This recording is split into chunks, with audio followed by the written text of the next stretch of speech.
Good morning, everybody. Is this on? Is that on? Is this on? Can you hear me? No?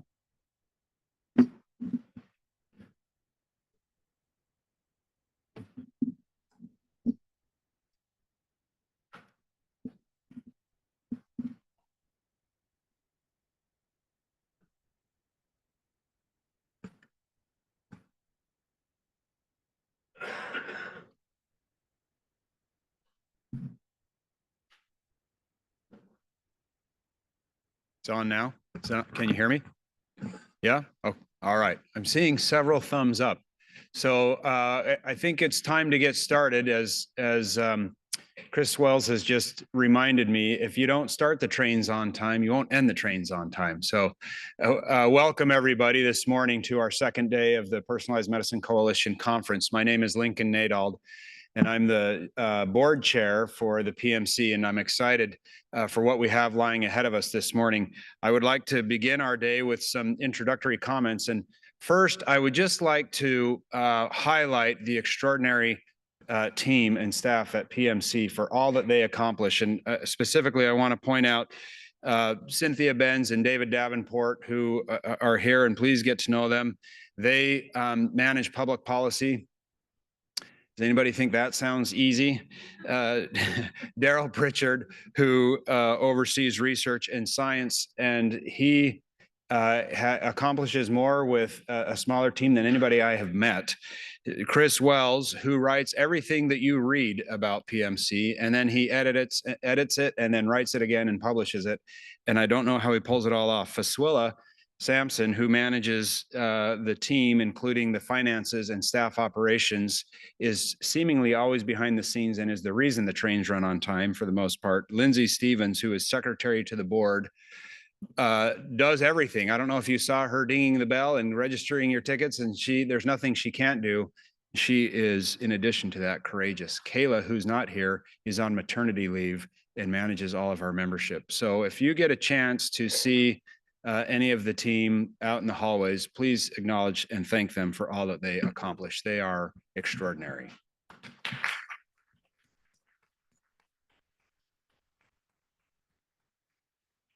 I'd just like to take you on a bit of a journey via timeline. I want to highlight just the last 20 years, and if you don't mind, transport back in time with me to April 2003. And the human genome has just been completed and published in Nature for the first time. And two drugs, the first of their kind, trastuzumab and imatinib, are personalized medicines and have been FDA approved as targeted anti-cancer therapies. Somebody named Brian Monroe has conceived of an organization that would be dedicated to promoting the use of genomic information to guide medical treatment, a concept that would give rise to the Personalized Medicine Coalition, and a year later result in the appointment of Dr. Edward Abrahams as the first president of the coalition. And a little boy named Alex has been born in Salt Lake City to loving parents and has just celebrated his 4th birthday and has learned to ride his new birthday bicycle. Now, fast forward with me to 2007, okay? 4 years later, scientists have discovered ALK rearrangements as a major driver of a subset of lung cancers. 15 more personalized medicines have been approved in cancer, and the Personalized Medicine Coalition is hosting an annual conference at the Harvard Medical School. And little Alex is now in 3rd grade, and he has grown into a promising soccer player, and his best friend is his little brother, Sam. Now move forward with me to 2017, a 10-year leap. The FDA has approved the first multi-gene cancer genomic profiling test based on next-generation sequencing. The number of FDA-approved precision or personalized therapies has grown to almost 100, including now 2 oral ALK-targeted therapies. And the PMC continues to grow with more than 200 members and a highly popular annual conference held in Boston each November. And our little boy Alex is now a freshman in high school, starting on the varsity soccer team. A few short years later, now to 2021, and the specific date of June 20th, 2021. The world is emerging from a global pandemic. The pace of personalized medicine has accelerated with nearly 200 FDA-approved personalized therapies, including immunotherapies, cell-based therapies, antibody drug conjugates, and novel treatments in diverse disease states now, including autoimmunity and cardiovascular diseases. The PMC marches forward with membership exceeding 200 organizations, and Alex has finished his freshman year at college, where he starred on the soccer team. And on this day, he has developed excruciating abdominal pain, and a CT scan reveals a large intra-abdominal mass. He's taken immediately to surgery, where a 9-centimeter, very rare and aggressive sarcoma is resected. 30 days later, Alex is back in the emergency room with abdominal pain exceeding his original presentation, and a CT scan confirming his family's worst fears. His cancer is back and has now spread throughout his abdomen and liver with rapidly accumulating abdominal ascites. He can eat, he's rapidly losing weight and strength, all in less than a month from his original surgery. His family is asked to consider hospice, and his college soccer teammates have gathered around his bedside holding vigil. Miraculously, a comprehensive genomic profile test has revealed an ALK rearrangement in Alex's cancer. He starts targeted therapy via an oral drug the same day. 2 weeks later, Alex is feeling a little better. He is able to shower under his own power for the first time in a month, and his mother is in tears with renewed hope. Now, fast forward to this last leap, and this time it's to today, November 14th, 2024. The Human Genome Project has been completed for more than 20 years. Precision therapies are numbered in the hundreds. Genomes are being sequenced daily around the world for research, diagnostic, clinical, and therapeutic guidance purposes, and are used in cancer clinics, transplant clinics, ICUs, genetics clinics, neonatal ICUs, and primary care settings. Personalized medicine has permeated seemingly every aspect of medicine. It is recognized in some form by almost every payer, and the notion of DNA and genomes has become part of the national lexicon and consciousness. The PMC has appointed its second ever president and CEO in Amy Nicole Nair. And tomorrow, back home in Utah, I will see Alex in my cancer clinic. He has graduated from college. He is engaged to be married. He has more than a dozen medical school interviews arranged, and he's planning to matriculate this coming summer with hopes to become a medical oncologist. And his scans are clear, and he is still cancer-free. So my perspective for your consideration this morning is that personalized medicine is working. We all want it to work faster. We want payments to be seamless. We want clinical and scientific advances to be in lockstep. And we wish that it worked every time and for every patient. But don't worry. As the founder of the PMC says, it's all good. I can't wait to see where we'll be in our next leap a few years from now. So I want to thank each of you for all that you do in your respective realms to advance the mission and purpose of personalized medicine, and more importantly, to serve and positively impact patients, our friends and neighbors, every day. Thank you.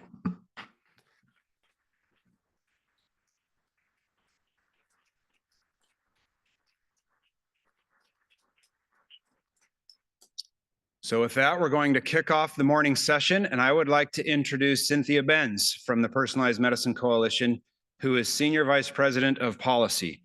She has the sort of unbelievable task of taking the many diverse viewpoints, agendas, and opinions, not only of our member organizations, but of various stakeholders.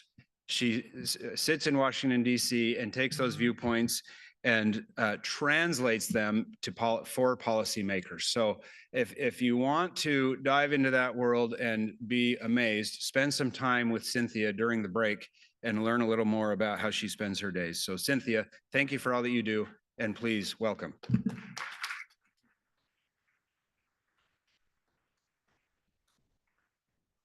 Well, thank you very much, Lincoln. And one thing that Ed has told me is you have one of the toughest jobs in Washington, and I wouldn't want your job. But what you heard from Lincoln is exactly the reason why I keep my job. I love my job because what we do at the Personalized Medicine Coalition really has an impact on people's lives in a transformative way. For the past 7.5 years, I've had the privilege to work with my PMC colleagues and many of you on this mission to try to advance personalized medicine and to educate policymakers on Capitol Hill about the importance of personalized medicine.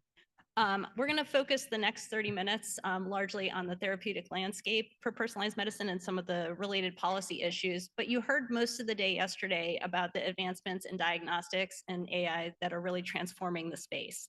But I will say, Lincoln did a wonderful job about talking about the way that personalized medicine has evolved. But one of the things that I think is less recognized when people are focused on their individual sectors is that there really has been progress made in educating policymakers on the importance of personalized medicine. And there is a growing recognition of the significance of personalized medicine in really tackling a lot of the healthcare challenges that we face. There's the Congressional Personalized Medicine Caucus, which was launched by PMC in 2020. This is a growing caucus. It's a bipartisan caucus, and we use it as a forum for education and to cultivate champions on Capitol Hill to try to carry the message forward, which is critically important. I'm pleased to say that even while we've been in Boston, we have had growth in the caucus. We secured a new member just this week, Representative Mike Bost, who is a Republican from the 12th Congressional District in Illinois, said that he would like to join. So given the results of the last election, getting additional Republican champions is really critical. And so I'm happy to be able to announce that for you. But despite the interest and commitment to personalized medicine that we're seeing, the need to curb inflation led Congress to pass the Inflation Reduction Act of 2022, which included provisions that were attempting to tackle issues related to prescription drug spending. Among the drug pricing provisions in the IRA was a mandate for Medicare to begin negotiating the prices of prescription drugs by 2026. The drugs identified for inclusion in negotiations are that they have to meet criteria related to annual sales, the competitive landscape, and the length of time since the first FDA approval. One of the anticipated consequences of the IRA is that manufacturers are going to be forced to reconsider indications they pursue and the timing of those indications. Under the IRA, price negotiations start for small molecule drugs after 7 years and 11 years for biologics, and the timing is not impacted by additional indications. Efforts to reduce out-of-pocket spending for Medicare beneficiaries is the intended goal, and it's something that, as you know, I'm very passionate about because I came from an aging organization. But that's not going to be the intended effect of this legislation, and there's going to be a lot of suffering that happens in this group of people as a consequence. The potential impact of the price negotiation on personalized medicine is really profound, and it was previously unexplored. But recently, PMC has been working with the National Pharmaceutical Council to achieve some evidence in three areas. First, we're trying to describe the clinical landscape for the development of personalized medicines, to illustrate that the potential intended consequences of the Medicare negotiation program on investment towards subsequent indications is a real issue of concern, and to quantify the number of patients. And this is something that I think gets lost a lot in this debate. There are a lot of patients that are going to lose access to drugs because of decisions that need to be made based on the impact of the IRA. And so we want to quantify that and show what beneficial therapies have come to market that patients otherwise wouldn't have access to before the IRA. So the first of this research, I have a few data points I want to highlight. The first is that most personalized medicines are small molecules, making them subject to the earlier timeline for negotiation and selection. A substantial portion of those have indications for drugs that were identified post-approval, and many of these post-approval indications come after a number of years. Most received their first subsequent indication more than 2 years after their initial approval, and their last approximately 5 years after initial approval. So this means that a quarter of multi-indication small molecule drugs that were approved by FDA for their most recent subsequent indication would have happened during the time period when they would have been subject to IRA negotiation. And I would say that that's something that's going to have a profound impact on the paradigm that we all have become accustomed to in personalized medicine, and that is unacceptable. The second aim to quantify the direct impact on patients, I can't report yet, but it's going to be ready in Q1 of next year. And this information is going to be available for PMC to use in our advocacy, but also all of you who care very deeply about making sure that the science is driving decision-making and that the treatments are here to help patients. So this is just one policy challenge that's going on in Washington and that's affecting the innovation landscape. So it's my pleasure to introduce Dr. Mike Ibarra, Chief Medical Officer of the Pharmaceutical Research and Manufacturers of America, or PhRMA. Dr. Ibarra is an emergency medicine physician, and at PhRMA, he manages the teams that are responsible for coalition building, stakeholder engagement, US and global strategic partnerships, and he's helping industry leaders shape and navigate scientific, economic, and political landscapes. No small feat. He's also one of PMC's newly elected board members. So Dr. Ibarra is going to be sharing his thoughts on the status and the future of personalized medicine. So please join me in welcoming him.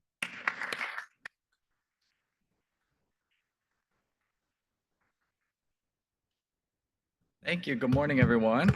It's so great to be here. Mike Ibarra with PhRMA and an emergency physician. It's great to be at the Stanford of the East, right? Just kidding. I'm just kidding. PhRMA, as everyone knows, but just to step back, we're the trade association. We represent the innovative biopharmaceutical industry. Our member companies are really focused on changing the course of illness for patients, and I couldn't have started. I mean, what an amazing start to the day with what you said. Thank you so much for sharing that. I'm really proud to work in the industry because I think about the patients that I get to take care of in the emergency department, the people I've seen over the last 15 to 20 years. And when you take a step back, I think one of the reasons I love my job, getting to be in both worlds, is when you're working purely clinically, I found that it's really hard to sort of see how the landscape has changed. It's every day getting bombarded with patients, 20 patients a shift, and not really feeling like anything is necessarily changed. And sometimes that can lead to frustration. But getting to work in the policy environment, getting to work at PhRMA and sort of see both worlds, I have the ability to sort of step back at times and recognize that there's patients that I haven't seen or individuals afflicted by conditions that I haven't seen because of personalized medicine, because of the innovations that are occurring. So it hits really hard. And I think the way that the day opened hit really hard for all of us. So thanks for the opportunity to be here and speak about how I feel like we are pointed in the right direction. We just need to keep going. The progress that we see, I think we all have our personal stories. Mine, what I wanted to open up with isn't nearly as personal as the way we started the day. But I wanted to just highlight a couple of disease areas that really stick out to me in the care that I provided in emergency medicine since I finished residency in 2011. Cystic fibrosis is a disease that when I was training, I saw so much of in the emergency department at Children's National Medical Center.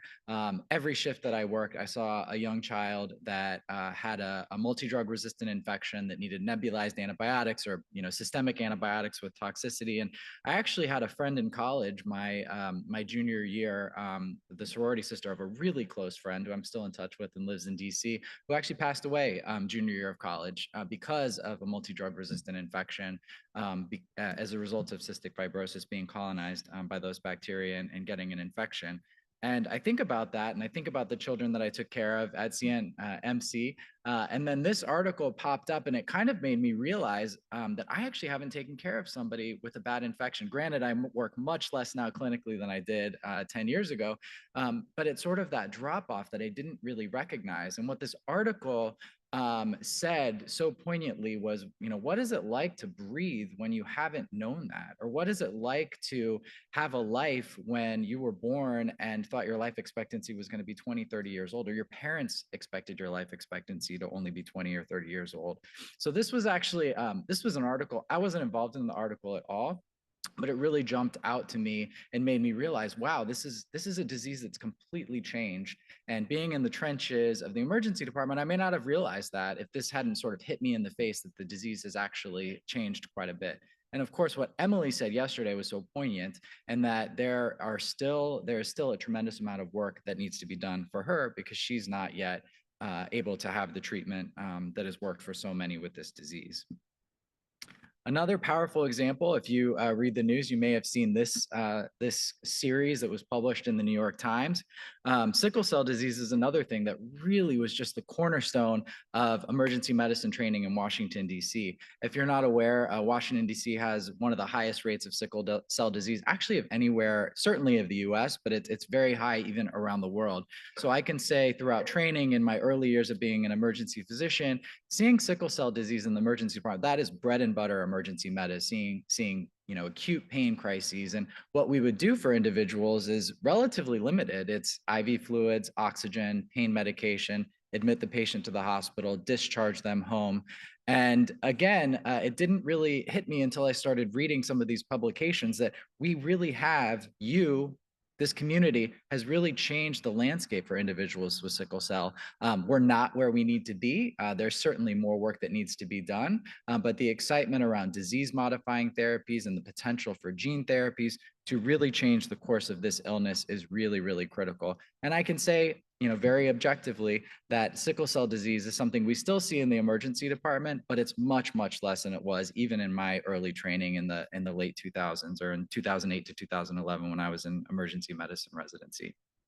And what I would say about this, pulling it into the pharmaceutical landscape and what our work is at pharma, is really to sort of make the case that this didn't happen by accident. In fact, this is an ecosystem that was purposefully created and supported through good public policy, through public-private partnerships, through work at pharma and organizations like PMC to support an environment that continues to drive this innovation, to continue to push the needle forward for patients. And so the things that we really believe in are sort of the cornerstone of the ecosystem being IP that promotes long-term risk-taking and promotes the collaboration between universities, academia, and the private sector, a reimbursement system that rewards innovation, and then finally a delivery system that empowers physicians and patients and really puts them in the middle, as opposed to sort of administrators and middlemen and things that we see a lot of now in clinical medicine, unfortunately. And what we see at pharma is sort of troubled waters. We see that policy landscape on those pillars starting to erode. And Cynthia did a really nice job of sort of laying it out. I think that data is really, really key to making the case to policymakers. And I'm really pleased that PMC is doing that work with NPC to lay that foundation. But we really see, concerns in some of the public policies that are being advanced that are undermining the IP, the reimbursement system, and not enough attention being placed on sort of the administrative hurdles that face physicians when they're caring for patients. So if you were at PMC last year, you might have heard me talk about the IRA. It is something that we talk about nonstop within the walls of pharma, and certainly something we hear about nonstop from our member companies. As Cynthia mentioned, the IRA really disincentivized the development of small molecules from our member companies' perspective. And that's because the price setting in the Inflation Reduction Act starts earlier for small molecules than it does for large molecules. And I frequently get asked, well, isn't that built into exclusivities? And I have to remind folks, there's a difference between price setting and the exclusivities that are put into place, or the way that the patent laws work. The price setting goes into effect earlier for small molecules than they do for large molecules, and small molecules are the cornerstone, at least they can be moving forward, for personalized medicine. Of course, small molecules have a lot of benefits for patients. Many of them come in pill or tablet form. They might be easier to administer. I can think of many, many diseases that I take care of in the emergency department that have been made so much easier as a result of small molecule innovations. One that is a total game changer is in the cardiovascular space. The way we used to care for individuals with pulmonary embolism or DVT is everybody got admitted and started on a heparin drip, and now we're able to send people home on NOACs, Eliquis, and others, and that's sort of another major change in practice. But what we see with small molecules and personalized medicine is the way that companies are developing medicines for cancer is starting to shift. We typically would develop a medicine in later stages and then sort of move backwards. But when you have a time frame as short as 8 years, the evidence accumulation in that period of time might be too short to pursue all of those indications that you might otherwise have. And we're developing that evidence base as well, in addition to partnering with PMC to really elucidate how cancer drug development might be different moving forward as a result of things like the IRA. You might recall last year too, I shared the story of an individual that I cared for in the emergency department. It was a person that came in with fever and right upper quadrant pain. And that person had metastatic cholangiocarcinoma. I work at a cancer center, so I see a lot of patients that come in with complications related to their cancer. And when I asked that patient about their treatment, they were on sort of standard cytotoxic chemotherapy. They were not in a clinical trial. And so I kind of knew that their prognosis wasn't great, although they were receiving really good care at the center that I work at. So they were admitted to the hospital. They were treated for an infection. And then the next day, I literally read in the news and we circulated around pharma that there was a small company that announced that they were deprioritizing their research into a targeted therapy against cholangiocarcinoma. It was the FGFR2 mutation. And they cited the IRA as a reason for delaying studying that indication because they needed to pursue a larger indication first, again, because of the way that the clock starts on the IRA price setting. So that hit really personally to me because I had literally just seen an individual that was impacted by that disease and how R&D decision making is being impacted by pricing policy in the real world. And it's not just price setting at the federal level. There's a lot of interest in price controls across the board. So we're seeing states starting to get into this game where Maryland, for example, has a prescription drug affordability board where prices are being set at the federal and the state level, which creates an ever complicated and challenging environment for our member companies to navigate. And then finally, erosions in IP. There was this idea of margin that was put forward. We obviously don't know what's going to happen to that with the change in the administration. But again, sort of the key things that we focus on at pharma are pricing, intellectual property, and making sure patients and physicians are sort of at the center of the healthcare ecosystem. And we see cracks in that.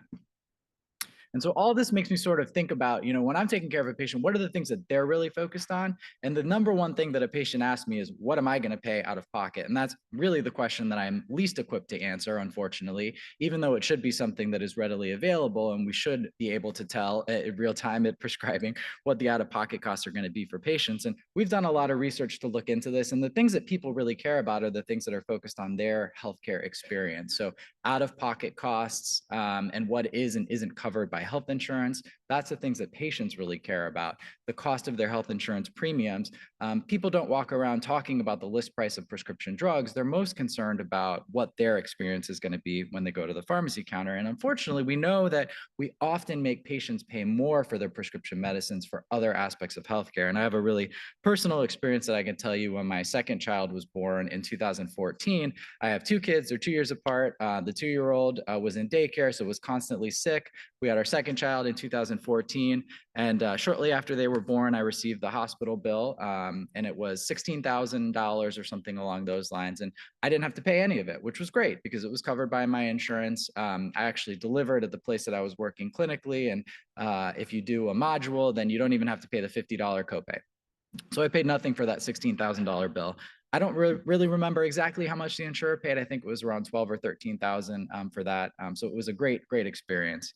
But around the same time, my daughter, who was 2 years older, got an eye infection from daycare. She was totally fine, but we got prescribed eye drops to use. And those eye drops were not on the preferred formulary tier. So I went to the pharmacy counter and I was asked to pay $60 or $70 on $150 medicine. So I paid much more for those eye drops than I did for that $16,000 hospital bill. And that's what people experience. And that's oftentimes why people are very focused on their prescription drug costs, because that is what many patients feel, because we do ask people to pay more for their medicines than they do for other aspects of healthcare.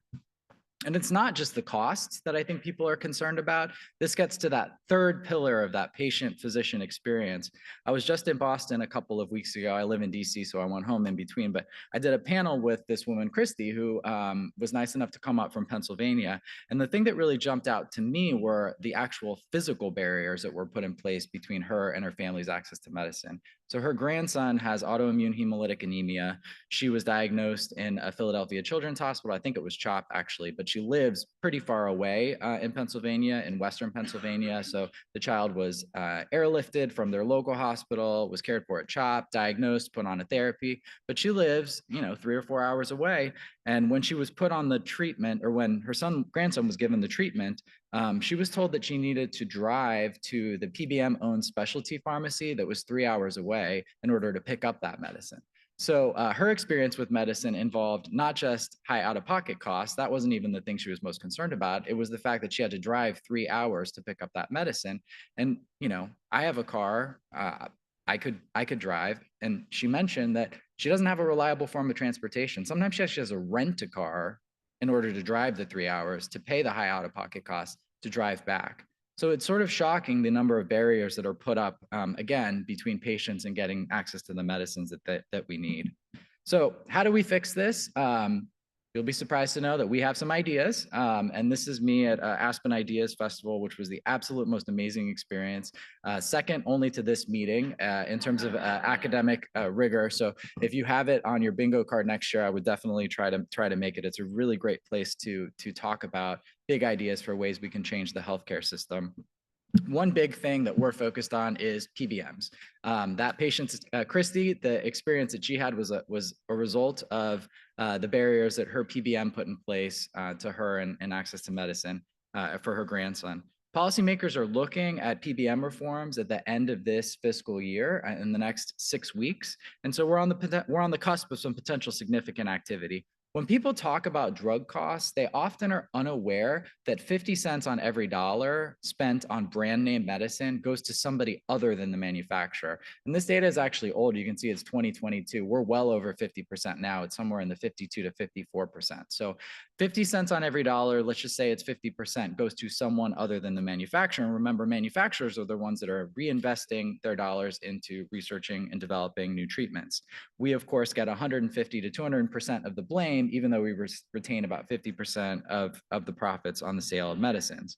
So PBMs are negotiating significant discounts that aren't always flowing to patients. So some of the reforms that are being talked about at the federal level are requiring pharmacy benefit managers to share savings with patients at the pharmacy counter. So if there's a negotiated discount, that should flow through to patients so they're not paying high out-of-pocket costs based on inflated list price that don't represent the true cost to the healthcare system.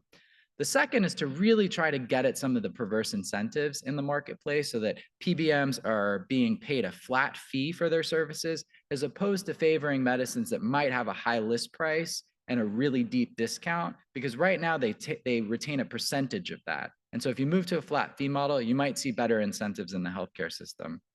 And then also making sure we get at some of those barriers that are in place between the physician and the patient, get at some of that patient steering, get it fail first, step therapy, prior authorization, really the bane of the existence of every practicing physician in America.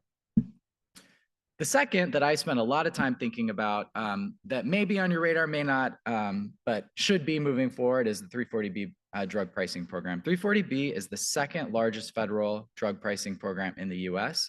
It grew by 22% last year. It's up to $66 billion.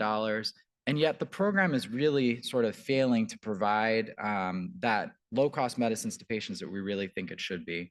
It started as a relatively small program in 1992, and now it's grown to the second largest drug pricing program. And when I work clinically, there is no button that I can press that provides access to lower cost medicines for patients as a result of 340B. And if there were one common sense reform that I would encourage everybody to think about and talk about, it's making sure that low-income patients have access to discounts as a result of this program. There shouldn't be somebody that falls through the cracks when there's this much discount and safety net support being provided to patients across the country. So how do we fix 340B? Number one, we are working to make sure that 340B providers and pharmacies that they contract with pass along discounts to low-income patients. We're not even saying that every patient that gets 340B should receive a discount. It's really focusing on making sure low-income patients receive discounts on medicines when they go to a 340B facility or a 340B pharmacy. Number two, there has been a significant entrance of for-profit entities into a program that was originally intended for nonprofit entities. That includes for-profit pharmacy chains, pharmacy benefit managers, and even private equity that is getting into this program. All of that, should be refocused and should not be allowed. And then make sure that hospitals that are providing or that are participating in this program, they meet standards for how they serve safety net populations. There was a really powerful article also in the New York Times about a hospital called Bon Secours that was effectively hollowed out. The services in that area were taken away, and the services were then moved to higher income areas in the suburbs of Richmond. So the Bon Secours Hospital that was serving the safety net was really just a functional emergency department. And there were a lot of issues, of course, that came up as a result of the undermining of the safety net from this program. And the final thing that we're focused on is really making sure that we uphold the IP system. We really think IP is critical to developing the next generation of treatments. We have the gold standard IP and regulatory system, and we need to make sure that we uphold that. We protect the incentives for innovators that are developing these treatments over the course of 20 years or longer. So with that, I'm really, really proud, and I so appreciate this opportunity to speak to you, talk about the work that pharma's doing. I'm really proud to work in the industry. I think it's truly indispensable. And when I think about 20 years, I have had a really different experience over the last 2 decades. But you think about the fact that we've had, a SARS pandemic, the first SARS. We lived through swine flu. We lived through MERS. We lived through COVID-19. We now have bird flu. All the while, we've cured hepatitis C. We've moved HIV from being a death sentence to having a functional cure. We've given patients with cystic fibrosis the ability to breathe. We have potential for curing diseases like hemophilia A and providing functional cures for sickle cell disease. We're on the cusp of really, really amazing things. So in my view, the system is working, and let's focus on reinvesting and developing the next generation of treatments. And again, thank you so much for this opportunity, and have a great rest of the meeting.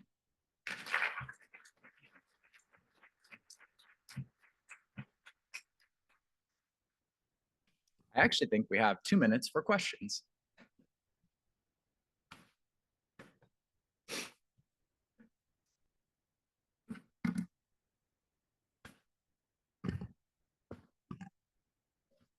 Thank you. We talked a bit yesterday about really realizing the vision. Very accurate. To then make sure that we get. Are there things that pharma has in mind?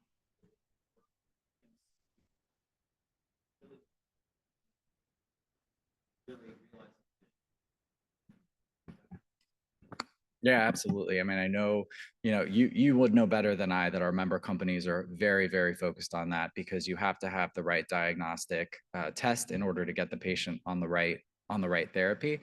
So companion diagnostics, I saw Dr. Woodcock just walk out, but the coordination on the regulatory side, the way that the FDA is looking at targeted therapies. And then honestly, the thing that I really think about too, getting to that third pillar, is the physician education piece of it. I was thinking to your point about the experience that you had and asking for the genome sequencing of the tumor. And I think about the patients that likely fall through the cracks now because they don't have ask for that, or they don't have someone that's advocating for them. And I know that's actually a project that we've talked a lot about with PMC, is looking at some of the payer barriers to getting the right diagnostic test so that you can get on the right treatment. I think that's a great area that we can focus on, and certainly something that pharma is very interested in, is how do we lower those barriers to adoption.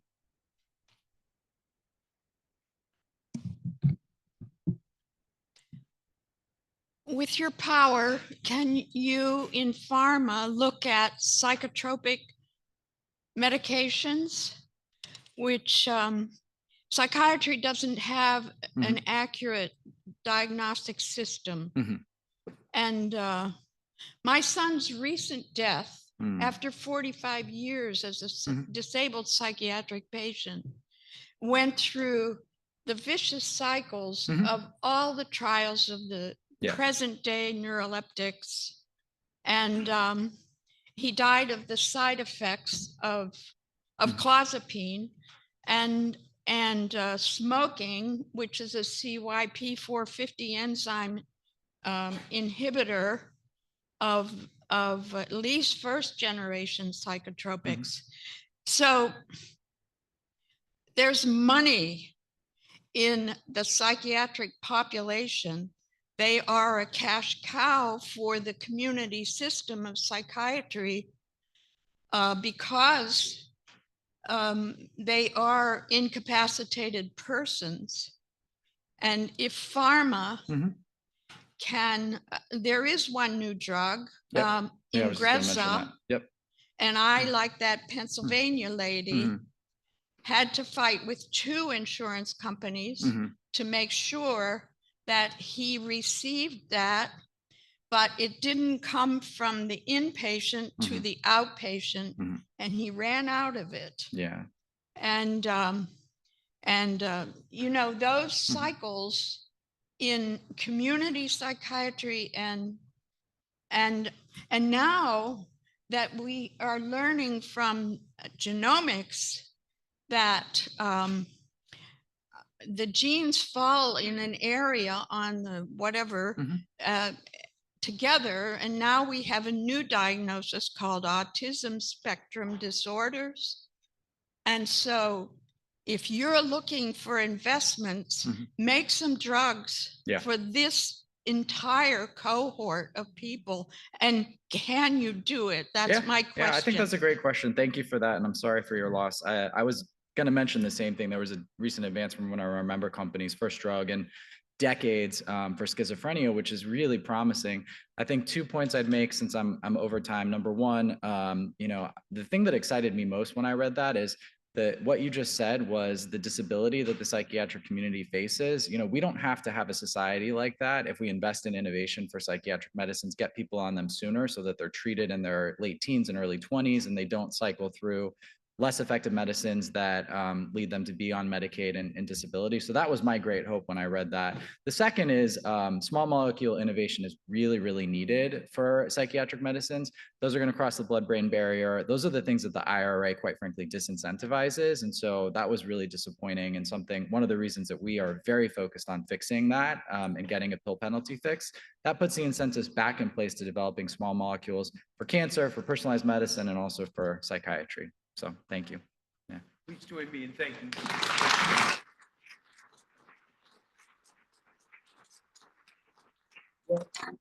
One of the principles of the Personalized Medicine Coalition is we think we can make advances by bringing stakeholders together, and particularly not just by bringing them together, but if they'll be willing to share value.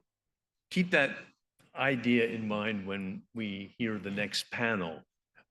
Which brings together a payer and a developer of innovative diagnostic tests. And with that, I'd like to call the panelists to come join us at the front. And I see one is talking at the back. Josh, you're on. Thank you. And Felice, welcome Felice Fire back.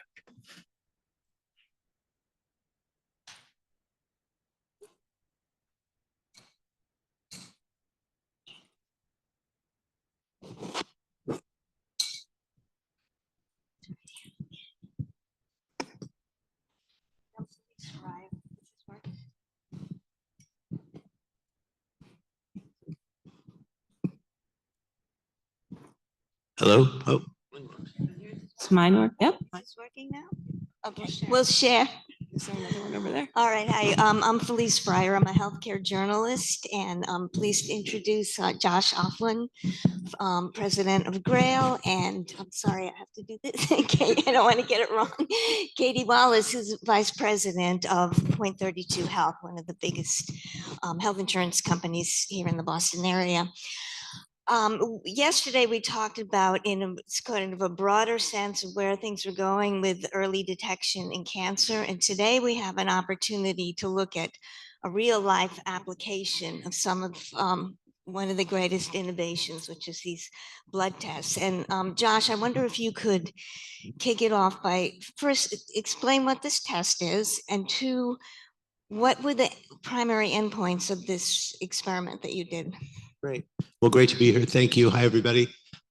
So Grail is a company that was, founded in 2015 with some insights about how we could potentially diagnose cancer in asymptomatic individuals by looking at DNA that's circulating in the blood. And obviously, lots of companies have been looking at mutations. And unfortunately, those are not powerful signals for screening. And so Grail developed some technology looking at methylated DNA and abnormally methylated DNA. And they found patterns by using machine learning that you almost never see in people without cancer. So Grail's developed a blood-based assay that is highly, highly specific for a signal that you see in circulating tumor DNA with aberrantly methylated DNA that can find over 50 different types of cancer because it's a shared signal. And so our blood test is not designed to find pancreatic cancer or gastric cancer or ovarian cancer. It's designed to look for a signal in your blood that you may have cancer and then localize that signal to the cell type of origin or the tissue of origin. So it's a two-step test. Step one, is there a cancer signal? Yes or no. Step two, if there is a cancer signal, where in the body do we predict that's coming from to tell the doctor where to go look for it? So it's a very game-changing type of technology. It breaks the model of looking for one cancer at a time. So when we look at Katie, we look for her breast cancer or her cervical cancer or her colon cancer, but we're not looking to whatever cancer Katie may have because we don't get to choose the cancer we get. So that's the idea. So we can now look at an individual for cancer rather than only looking for individual cancers. And it's a complement to single cancer screening tests. So when we launched it as a lab developed test, one of the first things we wanted to do was to understand how this gets implemented in clinical practice. So we thought to ourselves, what are the most forward-leaning, innovative health plans out there who like to look around a corner and see where the future is headed and kind of begin to understand that. And we had worked with Point 32 in the past in innovative areas like this. So that's why we approached Point 32 to see if we could partner to understand how to effectively implement this in clinical practice and how to measure the experience that individuals who are asymptomatic with no suspicion of cancer, how they experience it. So Kate, how was this regarded when this initiated with you and then you went to Point 32 Health, and what happened next? So it started actually because Josh and our CMO at the time, Michael Sherman, were acquaintances with each other. And clinical innovation is an area of focus within our organization. So Point 32 Health, for people who aren't aware, is a regional payer here in the Boston area, and it's a combination of Harvard Pilgrim and Tufts Health Plan. So in clinical innovation within the organization, we look at emerging technologies and solutions where we as a plan may want to have to potentially cover in the future, and understand or design demonstration projects where we look at a subset of our membership, develop these sort of, I guess, sandbox or sort of a little experiment, so to speak, and understand the real world evidence or how this behaves in the real world in that subset of membership. So design specific outcome metrics and really try to understand where this might fit into the treatment paradigm, get that clinical evidence to bring to leadership to understand when, if, where it fits in. Oncology is an area of focus in the healthcare ecosystem overall. There's so much opportunity as it relates to screening, as it relates to treatment, as it relates to equity, as we were hearing yesterday. So screening and the multi-cancer early detection as far as innovation was, from our lens, an important opportunity to explore. So what did you do? You offered this test to employees?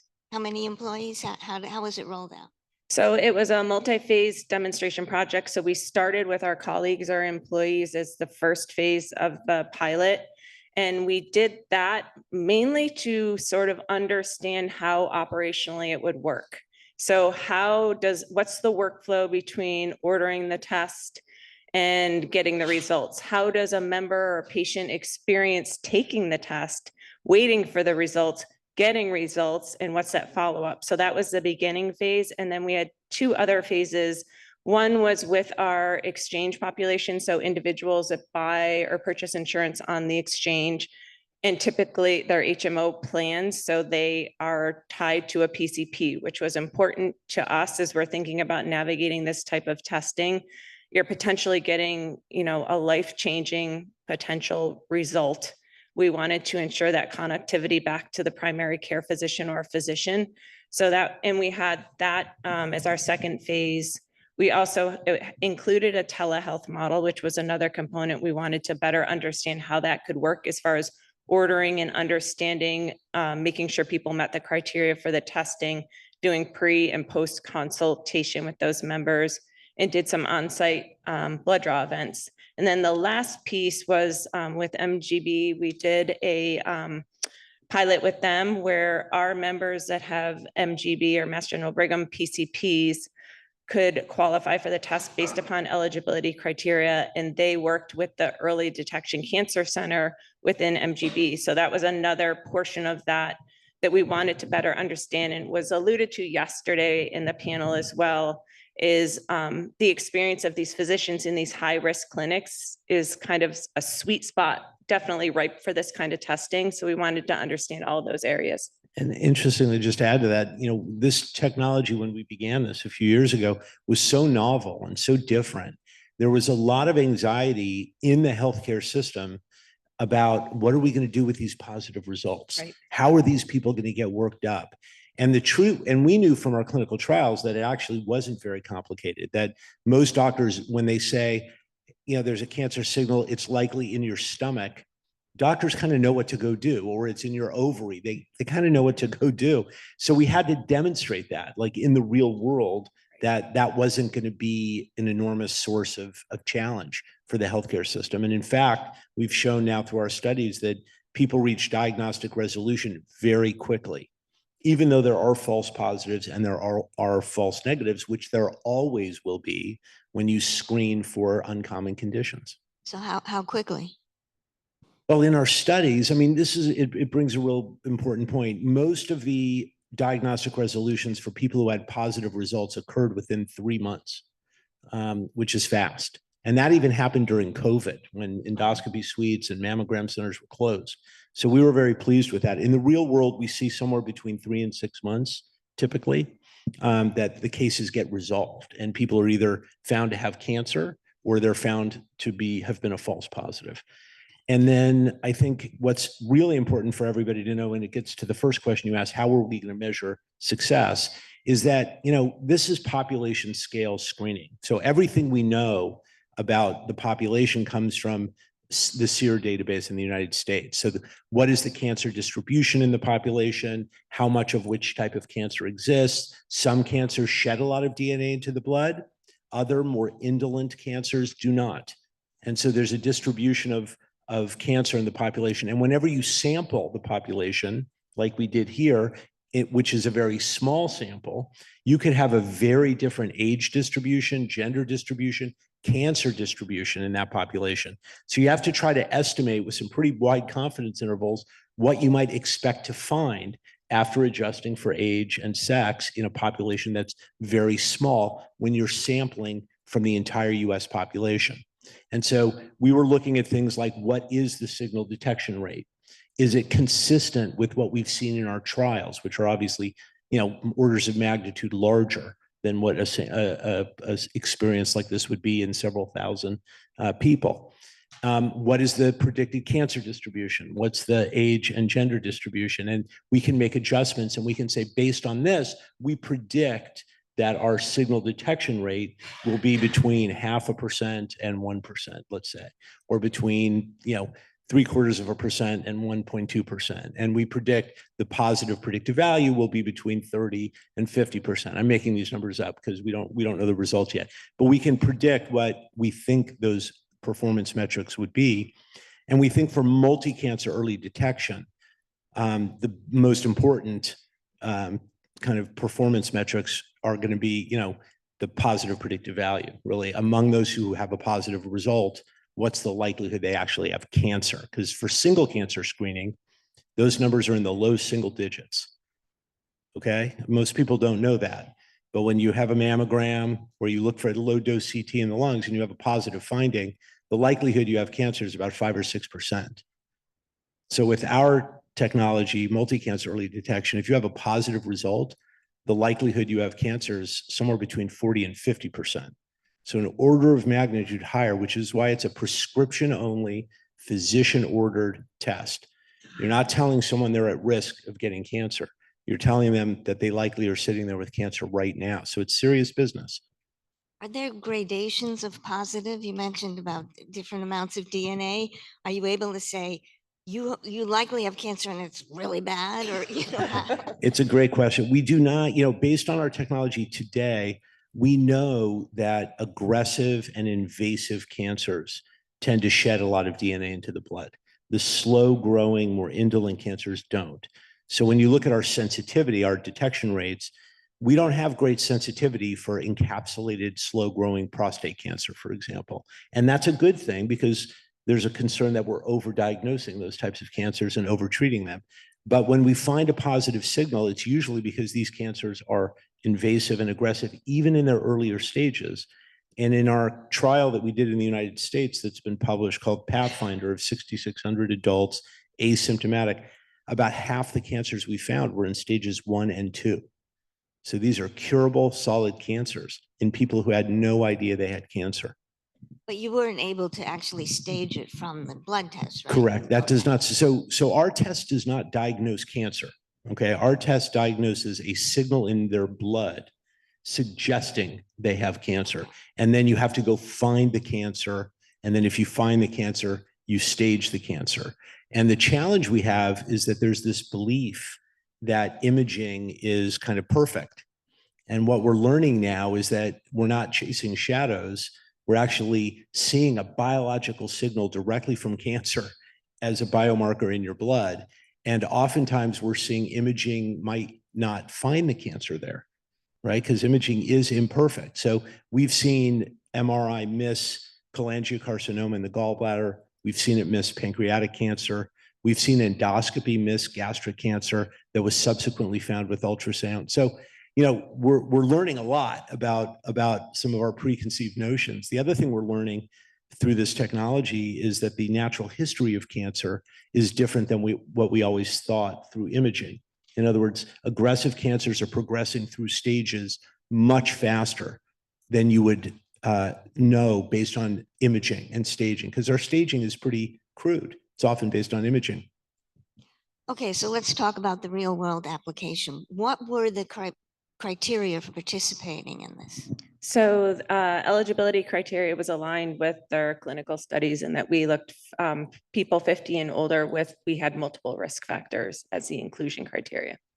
Okay, so you already had not to be only at age, risk. but above, yeah. Okay. And how many people ultimately agreed to take the test? About 7% of like a pool. So you're starting with, I think overall the eligibility across all the phases of the pilot, which included Dana-Farber and MGB components as well. There were like 23,000, but then when you skinny it down to eligibility criteria and risk factors, it was around, I think we've had around 1,700 people test, which was around 7%, which was aligned or exceeding what we had expected. 7% of those who qualified agreed to do it? 7% of the overall larger pool. Okay. And then you kind of winnow down at the qualification, et cetera. And how did you define risk? Was it genetic risk or what? It was first degree family relatives that had cancer, maybe smoking, BMI were a couple of the factors as well. It started with age. Yes, So, age was the first. Age is, and we talked about this yesterday, age is the predominant risk factor for cancer. It overwhelms almost everything else. Yep. So when you're 50 or above, you're at about a 13 times higher risk of cancer than adults under the age of 50. And then they added additional risk factors, and the most important of which are survivorship. So if you're a cancer survivor, if you're a smoker, if you have a strong first degree family history, a hereditary cancer syndrome, or a high BMI were the ones I think we used in your pilot. Yes. Yep. And how did you present this to the prospective participants? What was the uniform consent process like? We were very thoughtful about ensuring that people were aware, that it doesn't replace screening, that the eligibility criteria was explained clearly, the test process was explained clearly, that people understood it wasn't if you got the likelihood of a positive signal is very low. If you get a positive signal, it's a signal, not a diagnosis. The importance of ensuring that people follow up with their physician, and we made sure that there was that connectivity was a piece that we ensured with design of the pilot as well. And then another consideration downstream is if there is a positive signal, ensuring that there's no conflict or barrier to getting that follow-up diagnostic testing that they would need to confirm that signal. And among those who declined, what reasons did they give?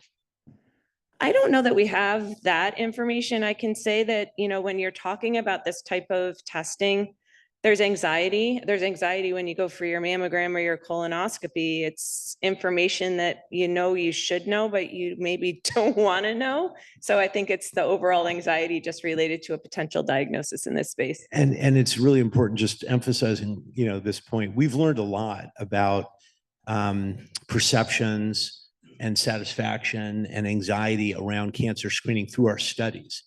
And what we've learned is really fascinating. So, up until recently, a cancer diagnosis is kind of been thought of as like a death sentence.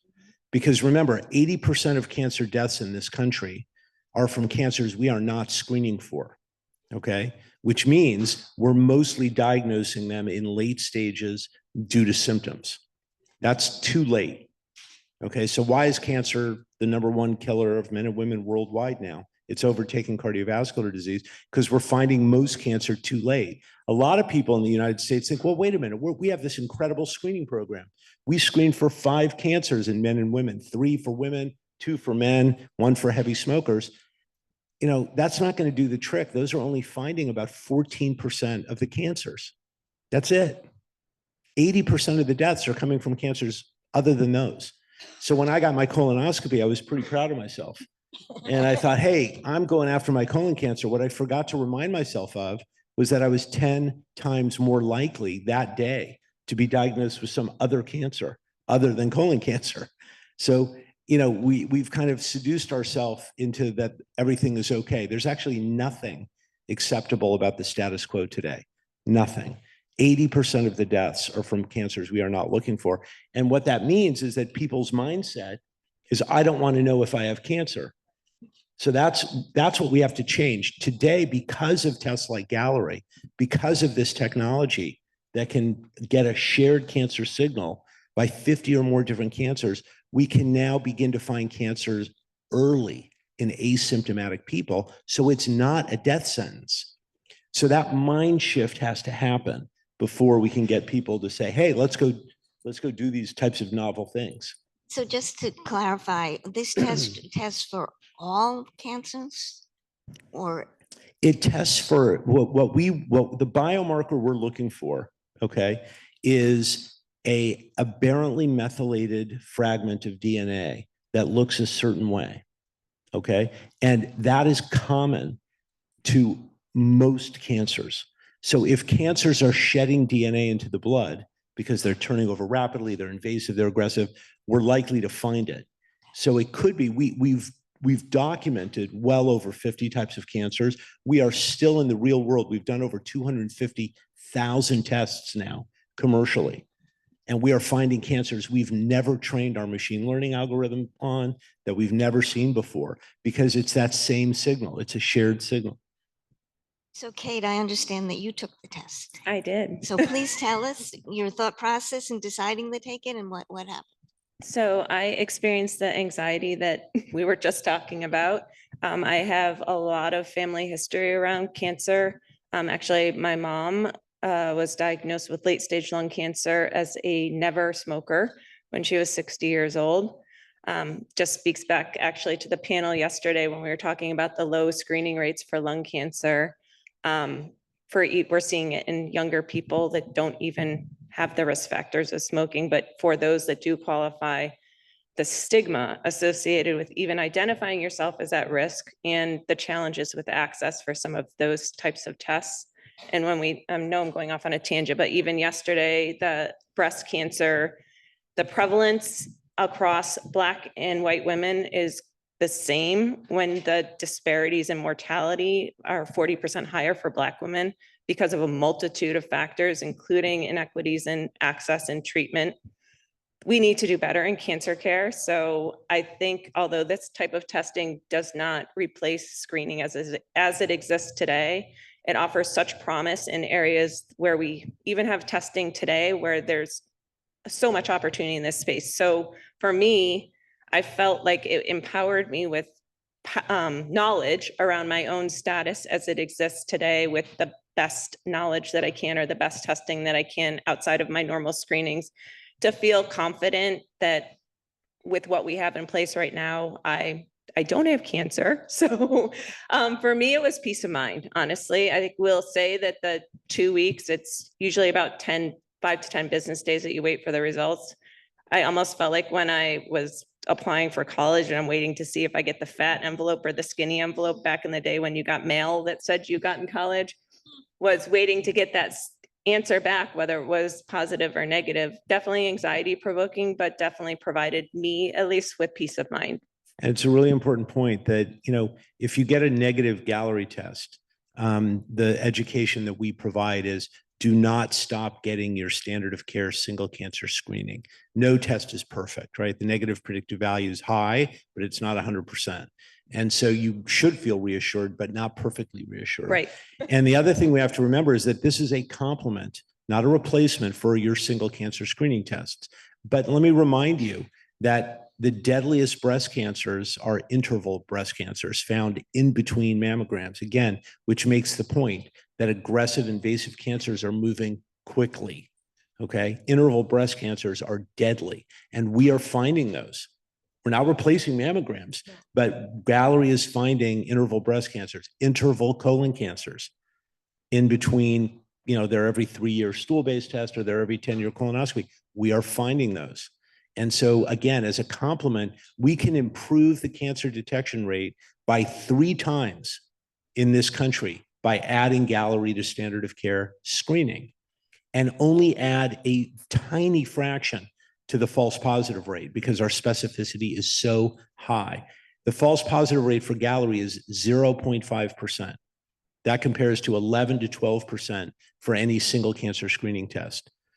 So again, in today's cancer screening, we're spending $25 billion looking for 5 cancers. We're finding about 180,000 cancers every year in the United States.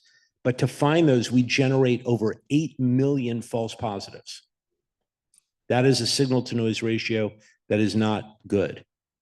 But nobody has ever looked at the math that way. They don't look at it. They look at mammograms and they look at colon cancer screening. Nobody looks at our screening program from a public health perspective. And when you look at that starkly and clearly, you see a picture that is not acceptable at all. And if we add Gallery to that, we can triple the cancer detection rate and add a very small number to the false positives and bring the overall signal to noise ratio down from 42 to 1 to about 15 to 1, which is amazing. Much more efficient program. Is this test though just a snapshot in time? I mean, would you worry that 5 years from now you might get a positive result if you had the chance? It's definitely a snapshot in time. Yeah, I mean, right Like now, any screening, I mean, any screening test, your colonoscopy, your mammogram but are it's not a clear ticket that you're in the clear for the rest of your life. correct. We recommend this test be done yearly because of the rapidity with which cancers are moving through people's bodies. So if you want to find cancer in its earliest stages, you should be sampling your blood yearly. Okay. But right now, every year is a snapshot in time. I've done 4 tests and I can look at every signal, even in my 4 negative tests, and there's a movie in there, not a snapshot. There's a movie, and there's a lot of information in that movie. If I see a signal changing over time, even though it has not surpassed the threshold, I might want to act on that. Now, we haven't built that movie information into our test results yet because we don't have a big enough sample size of people who've taken 3 and 4 tests, but we will by the end of next year. And so the information richness, the texture of that information will be much higher in the future. So can you clarify what you expect to learn from this clinical trial with 0.32 health that you didn't from the other clinical trials that you did? I mean, we're learning a ton about how it actually gets implemented in real world practice, how it gets paid for. We had to find health systems to do the implementation. We found the payer to pay for the test, how the workups go. Because in a clinical trial, and we're doing, a randomized clinical trial of 140,000 people in the United Kingdom. We're doing a US study of 35,000 people. These are enormous studies, but they're very protocolized. And so you don't get a sense of, okay, in the real world, what does this look and feel like? We've gotten patient satisfaction scores out of the 0.32 that mirror what we got in the trials, which is very reassuring to us. The data that we've seen thus far seem to reflect similar things to what we've seen in the clinical trials, which gives us reassurance. We haven't finished the study yet, but is very reassuring to us. And so that's the kind of thing we're looking for. And were things implemented effectively? What can we learn to make sure that goes better at, when we get into very large scale? Okay, so was it a different type of patient population? Is that than what's in the clinical trials? Was it more diverse or? It was, so far we've seen very similar. It kind of mirrored our clinical trial, but there were some gender distribution differences. There were more women in this pilot than we've seen in our trials. It is a little more diverse with some other risk factors in addition to, because we used age only in our clinical trials. So, we're learning a lot. So how much does it cost? The test right now is as a, we have a breakthrough designation with the FDA. So we are actually going for regular FDA approval. We're in a modular submission already. We expect our final package to be submitted in the first part of 2026. And then we expect an advisory board, because this will be the first multi-cancer early detection test ever reviewed. But we launched it 2 years ago as a lab developed test through the lab developed test pathway. And the retail price, if you just walk in off the street, is about $949. But to large practices, payers, other groups, large self-insured employers who are doing certain volume, the prices are lower. We know that the price of this test has to come down, and we know that to be a population screening test, the price has to be much lower. We're launching a next version of our test at the end of this year, which is on a fully automated platform. So the cost of that version, one, we can really scale it at a lower cost because we got to get to millions of tests a year to be able to do that. And then we have line of sight to getting to even lower prices with a smaller sequencing panel and other chemistry modifications, and then the automation and the scale. So we know that that has to happen. I think that's important as you balance the promise of innovation with affordability in healthcare too. But getting reimbursement, broad reimbursement is the key, right? Because once you get broad, if you get FDA approval and broad reimbursement, now you've got a population screening test. So to do that, we actually have to, as many of you know, Medicare does not have statutory authority to pay for any screening tests. The only reason they pay for your pap smear and mammogram and your colonoscopy is because special laws have been introduced to give them that authority. So there is a movement in DC. There's bipartisan and bicameral legislation that's been introduced. It's got over 700 stakeholders supporting it. Almost every committee of jurisdiction has chair people who have sponsored this bill. And, we'll see if it gets passed in the lame duck. And if it doesn't, maybe it'll get passed early next year. But we think it's got enormous support, and that will set the stage for broad reimbursement after FDA approval. So I realize you don't have the results yet, but I wonder, Kate, if you could talk a little bit about whatever you know about how things went for the people who did get a positive result. I don't want to speak to results overall. I can go like the experience of our members that had the testing done. We had positive member experience. I would say the learnings as well. The importance of what we call, as it relates to these precision medicine tests, and Dawn, who used to be on my teams in the audience, we call it implementation science. So thinking about how the operations flow, how the member experiences it, all of the things you need to be thinking about as you launch these new technologies into health plan or health ecosystem. Being thoughtful about all of those things was a big learning for us. I think another portion was about sort of those wraparound, making sure the connectivity to a provider And also saw great success when we did things, and Dana-Farber did as well, blood draw events, which allowed people the access piece to getting the testing done. And we have, I mean, I'm not going to speak to the results, but we have found early cancer in the pilot, which Yes. is, wonderful for patients. Yep. But if this were to be scaled, I mean, many patients don't have that kind of connectivity that you're talking about. So how are we talking about the real world outside of, the protective circle that you chose? What do you see happening in the future? I wouldn't say it was really a protected circle, because part of the experience was not having it be like a clinical trial where it's definitely a very controlled environment. I think this was a step beyond that, where you're sort of taking baby steps. You start with the employee base, then you go out to sort of members that are in the exchange that have a PCP, and then going to the sort of provider space. So we dabbled in all of those areas to get a flavor of how it looked, how the look and feel of those different aspects. And one other element to that is in the real world at Grail, for example, we've done over 250,000 already, and there are many channels. There are clinics where doctors are prescribing it to their patients, and that doctor is then working it up.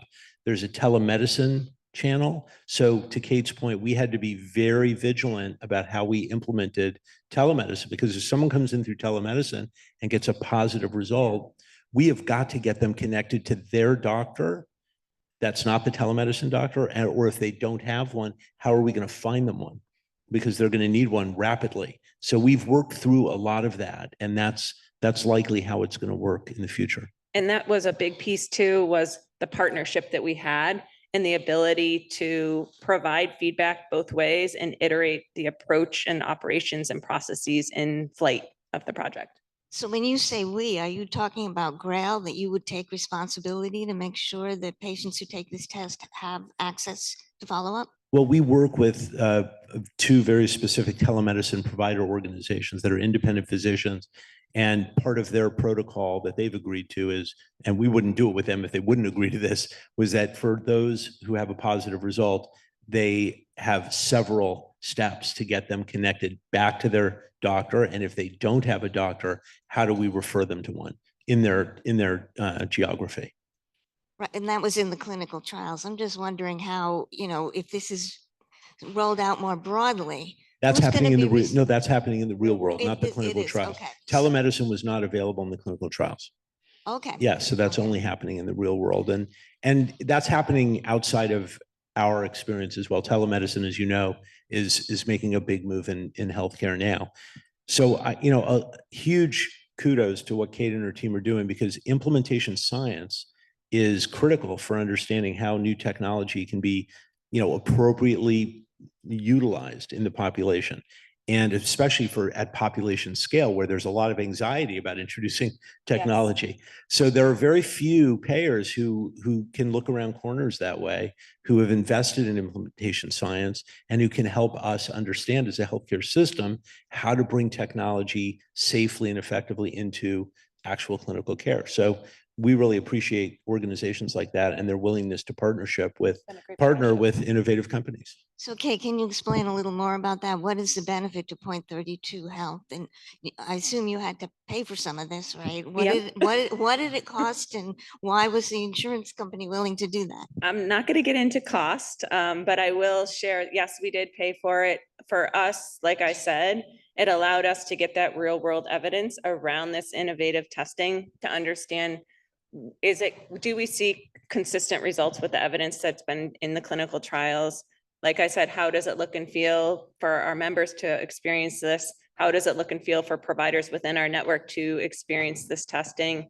And help to inform where, when, how does this fit into the healthcare ecosystem going forward?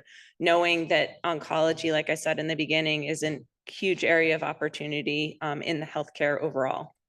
But they'll be ready. I mean, if you believe that this type of technology, not necessarily ours, is the future, right? Precision medicine, precision oncology, looking at biological signals in blood, to find early disease, early cancer. If you believe that, which most of us in this room likely do, then you want to be ready. And I think, Point 32 is going to be ready when the time comes, and others may not. Okay. Have you done any modeling, speaking of the future, modeling that would show what costs or savings might result from all this early detection? We certainly have. Right now it's based on models and several assumptions about, can we shift stage? In other words, right now, most cancers are often diagnosed in their later stages, stage 4, often metastatic when symptoms are present. Can we look at the population and say, we've made a dramatic reduction in the proportion of cancers diagnosed in their late stage? That's the endpoint of our big randomized clinical trial. Right now, we're estimating that, and we've modeled it, and we've shown, single cancer screening is pretty cost effective, mammography, colonoscopy. We've shown that multi-cancer early detection testing is as cost effective if you have very conservative assumptions about that stage shift, because that stage shift is highly correlated to a mortality benefit, cancer-specific mortality benefit. So it's cost effective, which means it's good value for money. But from a budget impact perspective, it is costly. Mm-hmm. And as the legislation, has moved through, the CBO has scored it, and any individual will, because you have to pay for the test for a lot of the population to find a small proportion of cancers, like all cancer screening tests.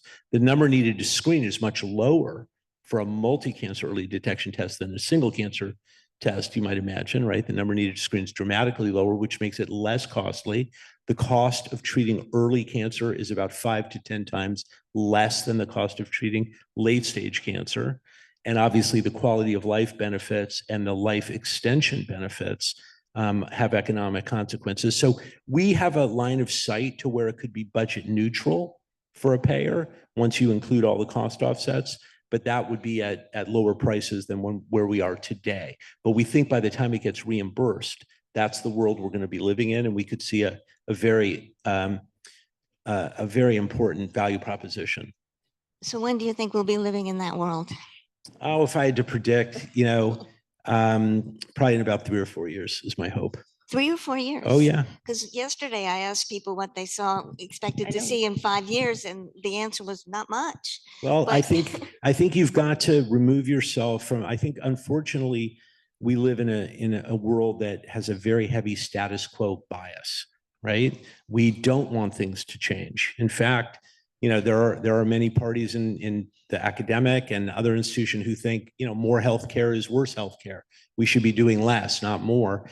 I don't subscribe to that. I see nothing acceptable about the status quo. And what we're working towards is to get the healthcare system to act with much more urgency, to get the regulators to act with much more urgency.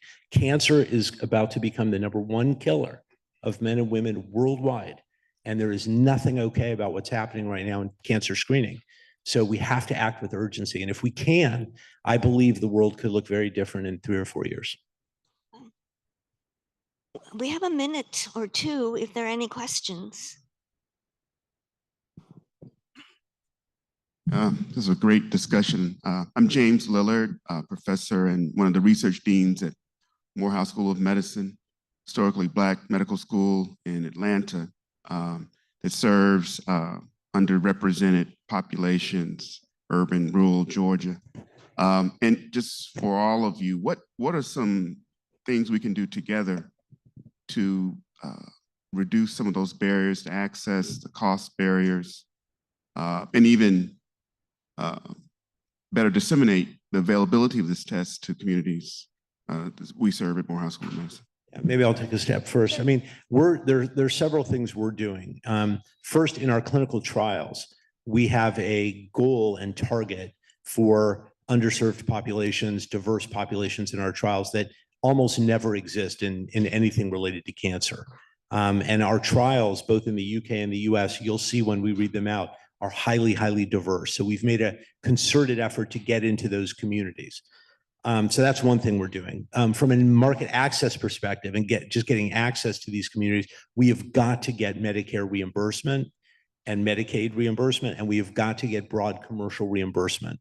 So that's why we've taken the stance that we're going to get an FDA approval for this, which requires an enormous investment in evidence generation, as you might imagine. And we're setting a very high bar for the rest of the field.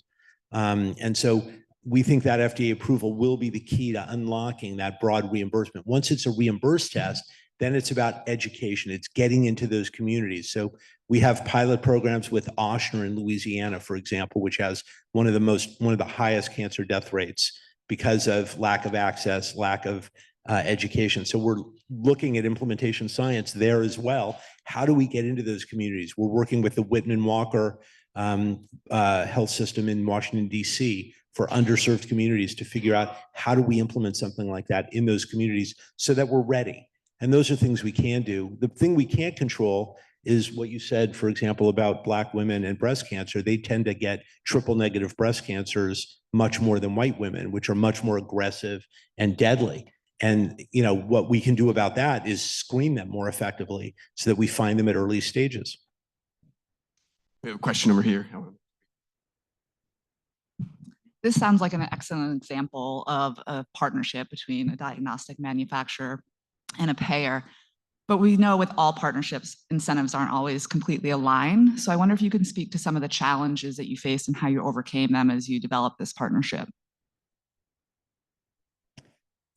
I'm just trying to think from a challenge perspective. I think the biggest piece was developing workflows. I honestly, it was a very collaborative. We've done multiple demonstration projects within the organization, and sometimes you'll run across startups that have or solutions that have great evidence, but they're kind of not real open to feedback around where we need to be considering from the implementation science piece, the whole process and workflow and iterating the process. So I think we were very transparent with each other from the start about expectations and goals of the project, which made working together very collaborative. I think some of the challenges we face with other payers are that they're more hesitant to make these types of investments in new technology and are probably hesitant to do that because they don't want to be in a position where they feel like they have to pay for it, really. I mean, they're going to wait until FDA approval and other things to provide coverage for tests like this until they have to. And that's just a problem endemic in our healthcare system. I'm getting signals that we have to wrap up. I'm really, we can take one more question. I just want to comment. I'm going to answer that as well. Michael Sherman, I was the CMO at the time, and Kate is too polite to say this and still works at point 32. I do not. So the biggest challenge, believe it or not, had nothing to do with GRAIL or the evidence. It was point 32's board of directors. They're conservative, board of health insurance company. Turns out they don't know a lot about precision medicine or healthcare or some other things. So when I presented to the board thinking, wow, that's innovative. They were like, do we have enough liability insurance? What are you doing? This sounds like magic and voodoo. This sounds too good to be true. And so cleaned up the bruises, worked with Kate and her team over probably 2 to 3 months to share the data and explain, no, this is real. And we got through that. But that was actually the biggest challenge. The other things, finding the internal funding, putting together the process, collaborating with Josh and the team at GRAIL, that was relatively easy. The board for the insurer was a hard part, which I think you insulated us from a bit of that. So thanks. I feel the team did. Michael's got the scars. Yeah, right. That's so fascinating. If we can head into the breakout and people can continue discussion there. Thank you. And please give a round of applause and thank you you so for much. double duty. We have a networking break. We'll be back at 11 o'clock. So I'll see you then.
That's where the Harvard Medical School look. The Stanford of the East.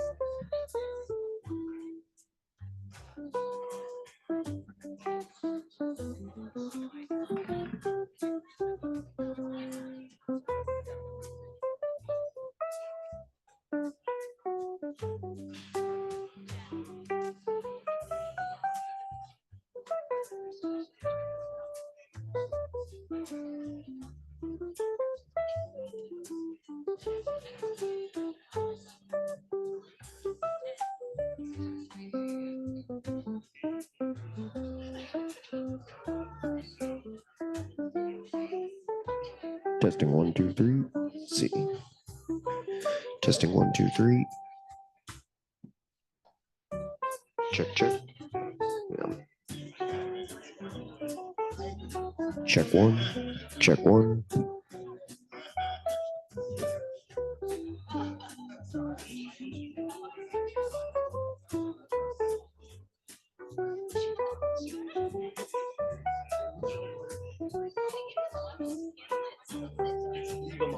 Yeah, okay. I did, okay, okay. Okay. Thank you very much. I turned them off. All of them, because it's like turn them off so there's battery. You're gonna turn it back on? I'll turn it back on when it's closer to start. Yeah, yeah. And we can also like, we'll probably run through like. Yeah. Oh, okay, okay, okay. That's it. Okay, thank you.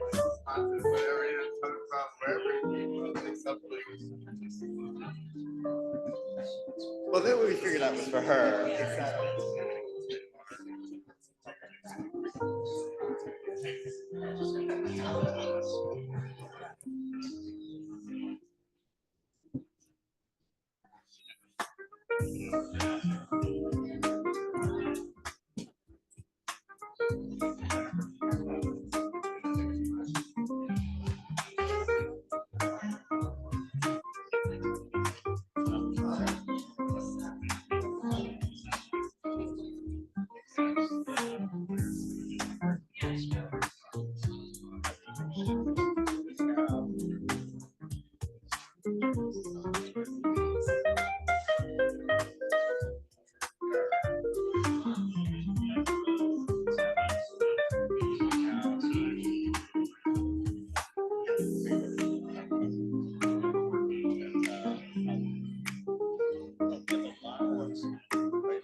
Thank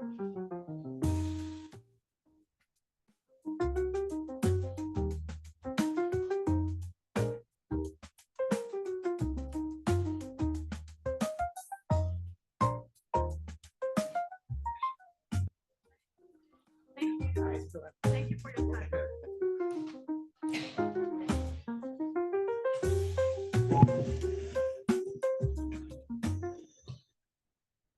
The program will be beginning again shortly in about 5 minutes. If you can make your way back into the amphitheater and find your seats. Again, our program will be beginning shortly. If you can make your way back to the amphitheater and find your seats. Thank you.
Whatever makes sense.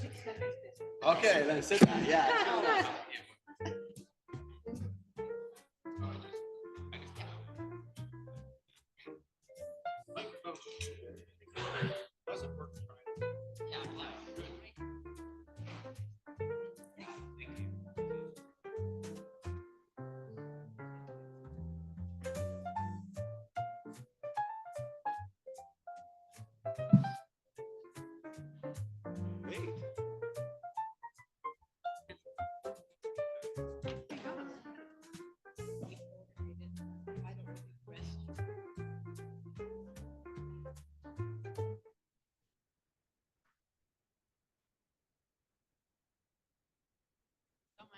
Oh, yeah.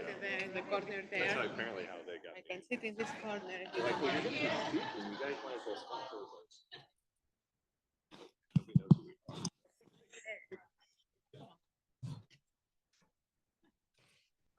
Regardless. I'll sit down. I like that we have flowers. Oh, then I will move closer. Yeah, yeah. All right. Oh, sorry. You want to move one? Sit in the corner. Yeah, 1, 2, 3. Yeah. Okay. All right.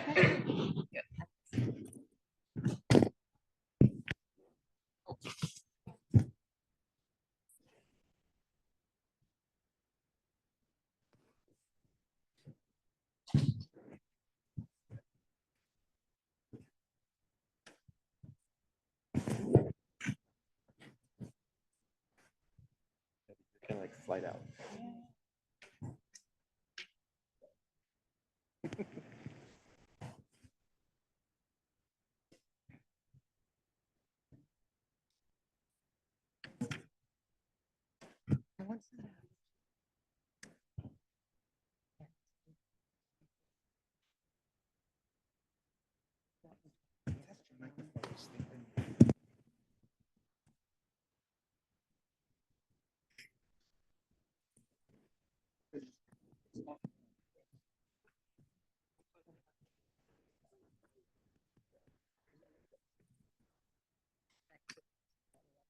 All right, if I could get everybody to file in and get your attention back up to the front, we're about to kick off again. So it's my pleasure. I'm Daryl Pritchard, the Senior Vice President for Science Policy at the Personalized Medicine Coalition.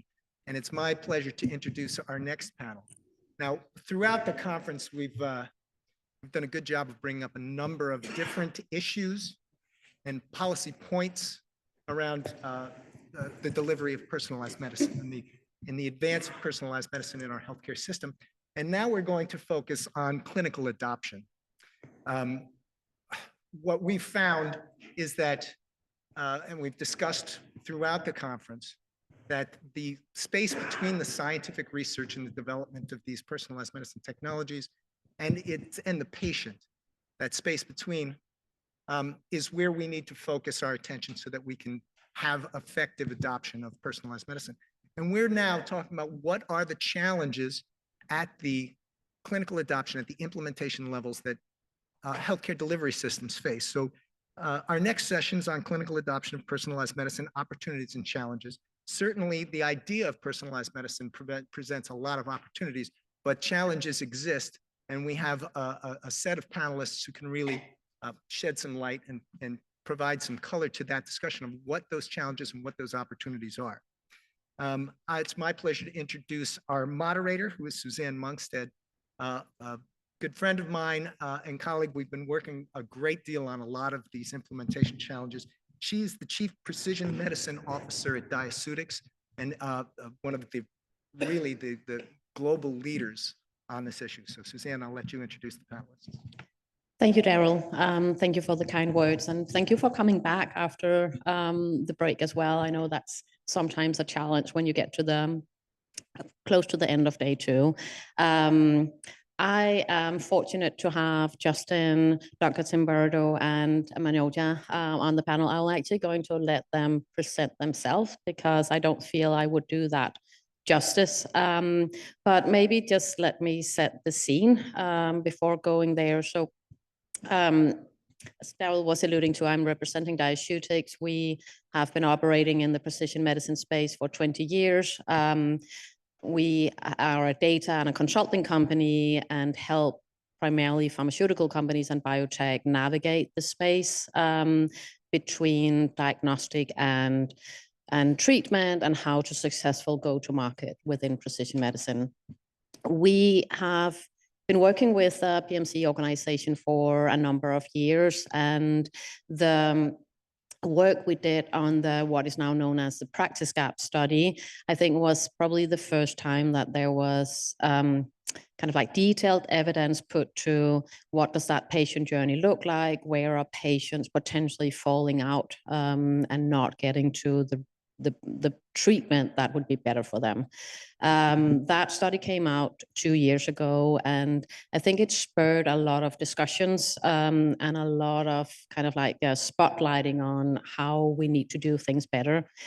We also continued the collaboration with PMC and a broader group across the ecosphere, which I learned yesterday. I actually really like ecosphere, so I'll start using that.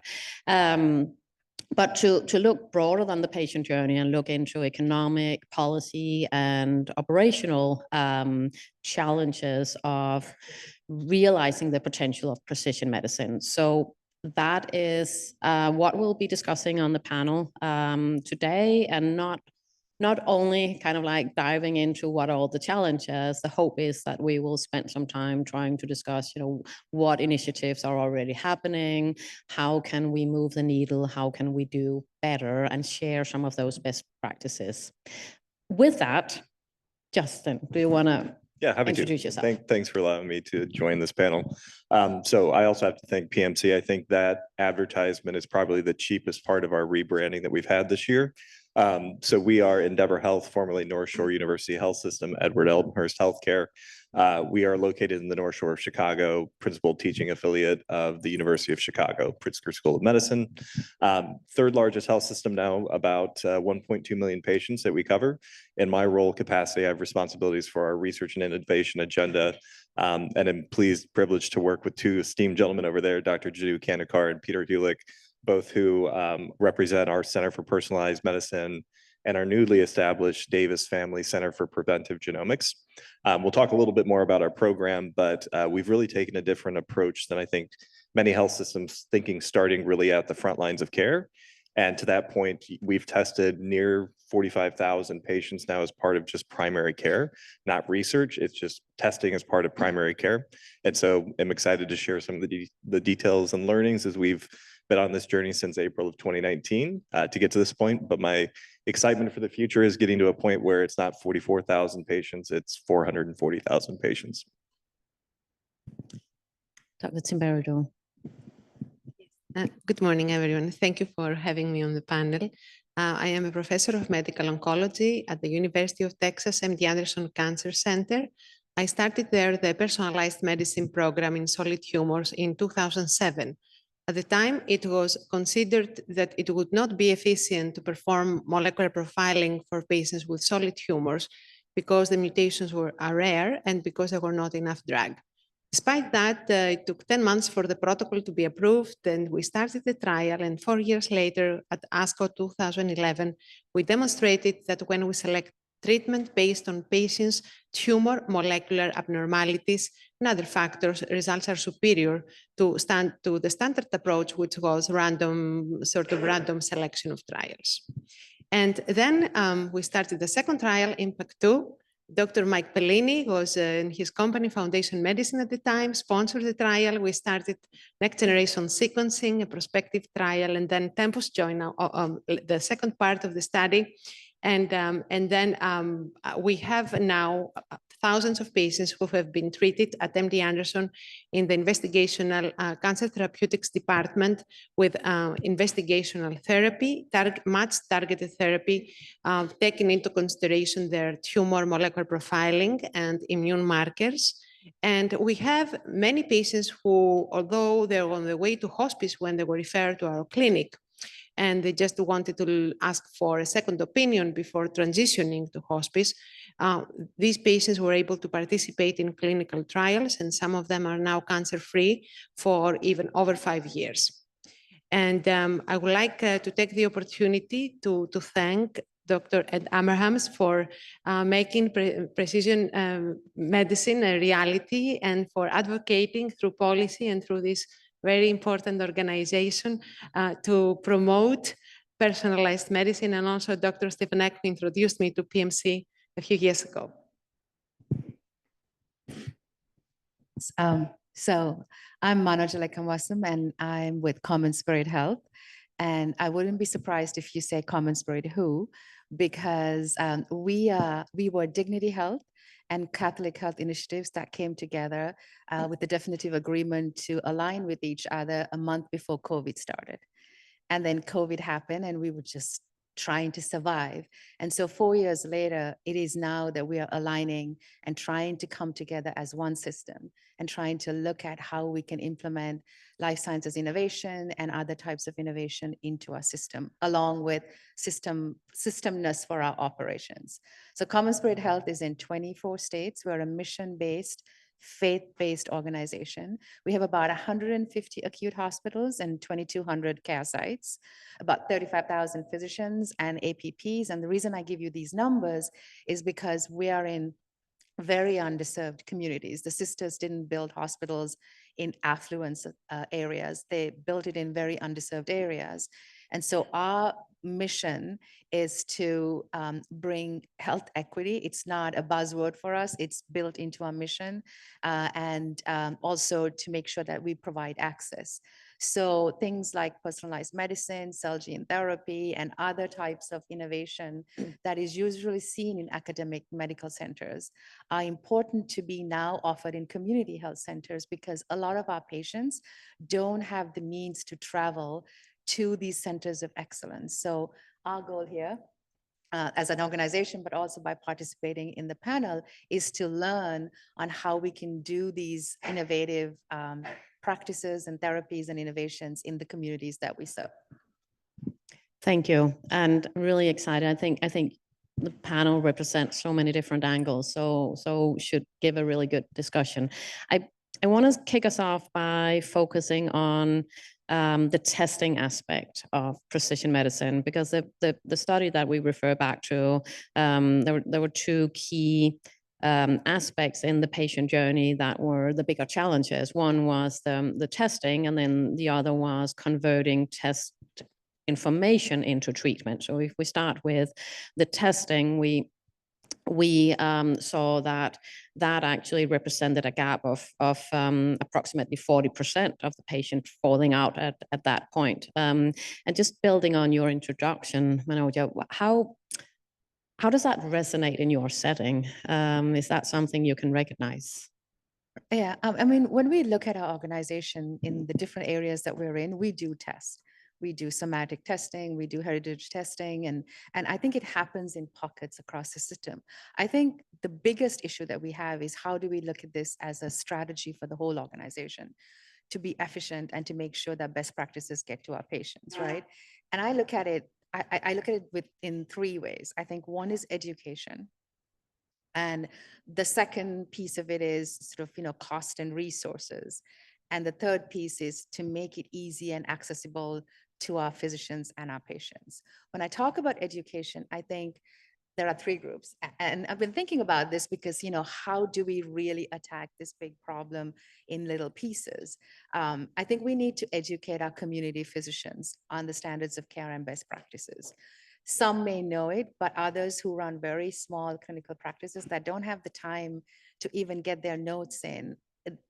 NCCN guidelines change all the time. And one would say in oncology, personalized medicine has moved the furthest as a field, but some of our oncologists don't have time to even update themselves on the NCCN guidelines. And it's not because they don't care, it's because they're really busy and resource strapped. So I think the education and not just talking about the current standards, but also how do you access what is needed is necessary. The second piece are the patients.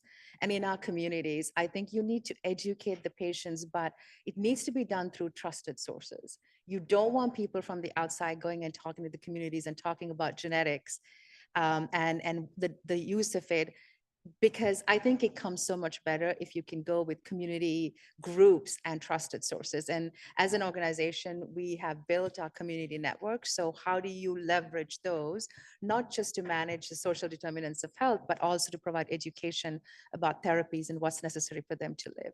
But I think the third most important thing is to educate the leaders, the administrators and the strategy, people who set the strategy.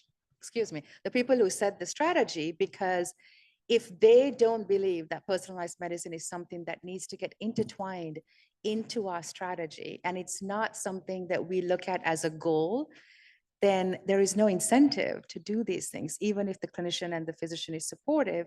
Because if you look at large organizations, the administrators need to be educated to understand why all these new technologies really does affect the way we provide care. And then follow on, you need to, look at how do you cover the costs and then make it easy for the physicians and the patients to get the testing.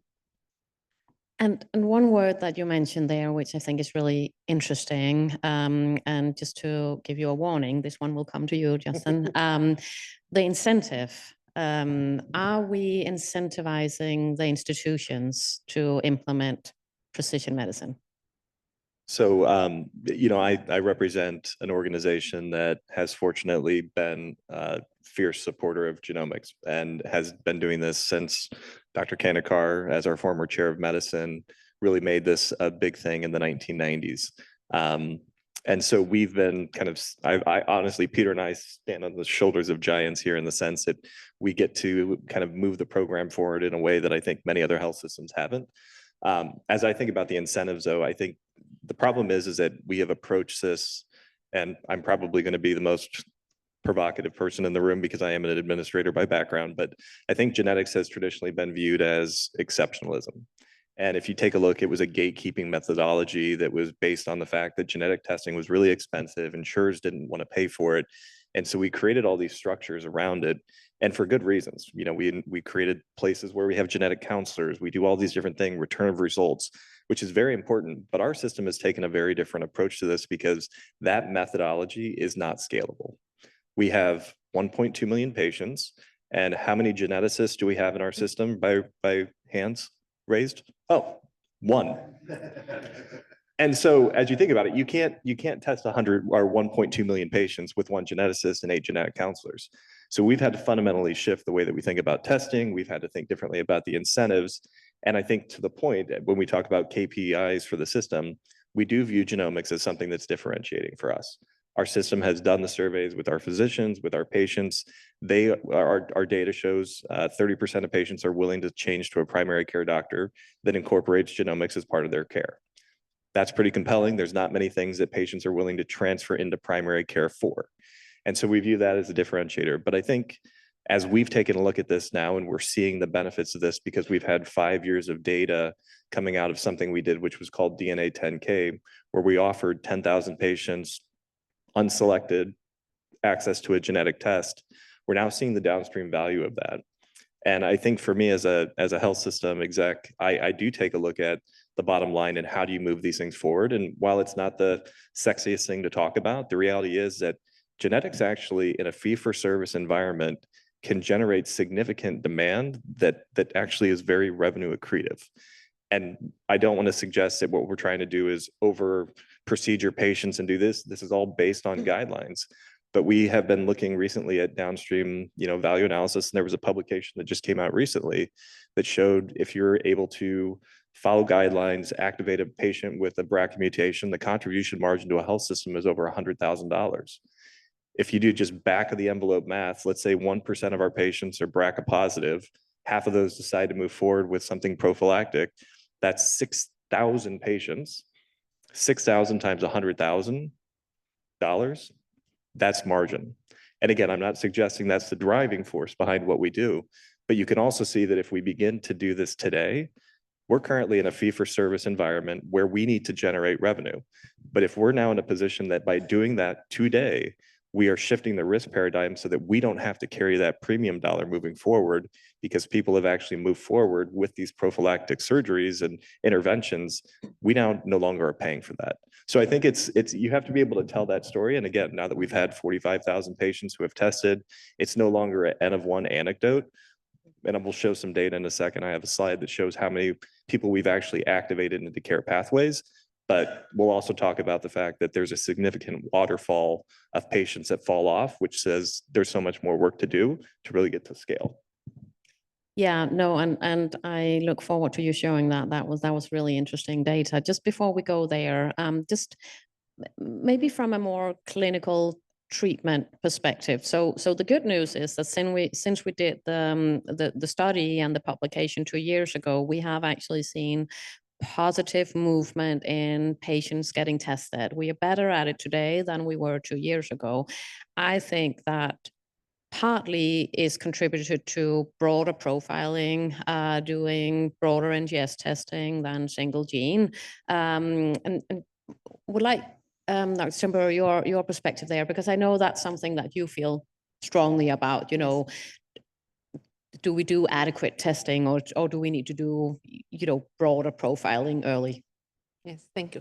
So I think since the time that the last few years, there has been significant progress, first of all, in the approved FDA drugs based on molecular profiling. And therefore, many patients who come for treatment have already, at least in our department, have already experienced the benefit of personalized medicine. I would like to make a parenthesis here and go back to the definition of personalized medicine. And I think this has to do with precision. So how adequately, first of all, we need to understand completely, as much as possible, using next generation sequencing, immune markers, any markers that are available for understanding tumor biology for each patient separately, and then try to give them the right drug early on at the stage of their disease.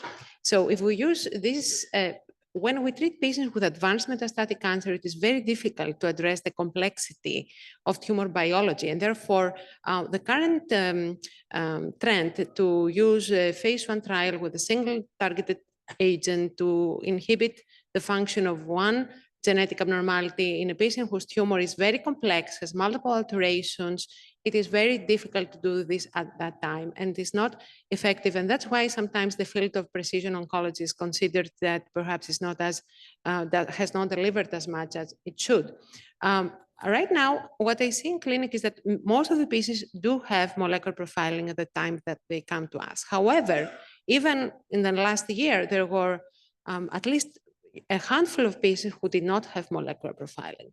And it is surprising, particularly I would like to review the BRCA1 or BRCA2 mutated cancers. And these patients can have FDA-approved drugs upfront to receive, and that can save their lives. And they never had the benefit of this profiling. So what I think is very important to do moving forward as part of the implementation to improve the implementation of precision oncology is at the time of a tumor biopsy to make mandatory these patients to have next generation sequencing and immune markers and all the markers that have been approved by the Food and Drug Administration for treatments. Because if we can accomplish that step alone, I think a large proportion of patients will have the benefit of precision oncology upfront and have access to these drugs because these drugs are covered by their insurance.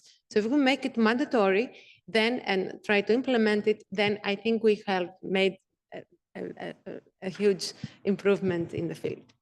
And I agree, but I just want to move the step on implementation, right? So I think making something mandatory is important, but then how does a community physician, 80% of cancer care and care happens in the communities. How do the community physicians get access to the test? How they interpret it? How can they order it? All of these things have to be taken into consideration. And yes, you can use technology and all of the resources, but then that comes with the cost. So I think when this happens, we have to really think about how does the follow-on get implemented in the communities and how do you help community hospitals partner and talk about that health economics piece in a way that's understandable, not just to clinicians, but to patients and to administrators and others.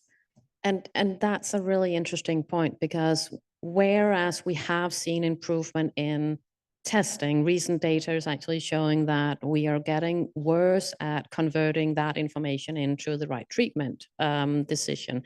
And I think that relates back to that we are getting better at developing precision medicine. We are being better at, that march towards the N of 1 and those more narrow indications, but also really challenging a community physician that, might sit in front of a patient with a biomarker status that they've never seen before. We did a study on NTRK showing that, in some settings, an oncologist might see a patient every 5 years, how to manage that. But we also in those settings see a very bad conversion. So I think that talks really well to your fact and wanted to open up also for, how do we tackle that? How do we not get in the way of our own success in the drug development? I would like to comment on how to implement that. So the oncologists receive the pathology reports, at the same time they will receive,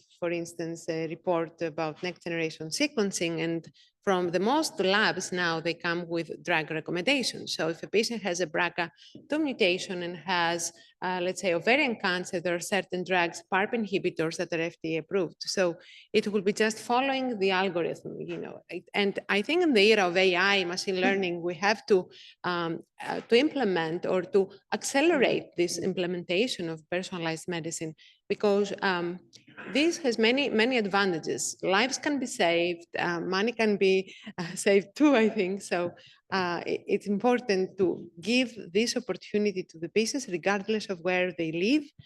And the COVID-19 period offered us also the opportunity to take care of some patients who were living far away from academic institutions like ours. And still we were able to have labs to be drawn in their home and send them for ctDNA analysis, for instance, and then identify the right treatment and give them the right treatment. And we were even able to send to their home their targeted therapy. So there are so many opportunities and this can be implemented, but of course we have to have the incentives and the economic aspects of it to be figured out first.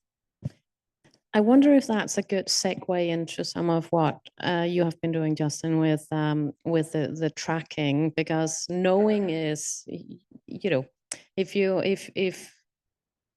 track, you manage, right? So I wonder if you want to share some of your good practices on how you are tracking data. Yeah, and again, I think a lot of this comes back to the fact that we've had time and we've had a focused effort behind this and we have put resources behind it. The other thing that I'll just say back to the implementation element is, if we were to do what we've done to date all over again, would we do the same thing? The answer is hell no. We're currently operating our model on something that is still based off of an Epic platform, Go Epic, but it's only going to take us so far. I think what's very exciting for our team, and as we talk about bringing genomics to more community hospitals, our model isn't complicated. It's very human resource intensive. But if you take a look at all the large language models, the ability for us to have avatars, you name it, in the coming years, we will be able to really bring genomics in a different way that's able to be translated into multiple languages down to the 5th grade level, all these different things, and not use human resources to do it, which I do think has been a major barrier to adoption.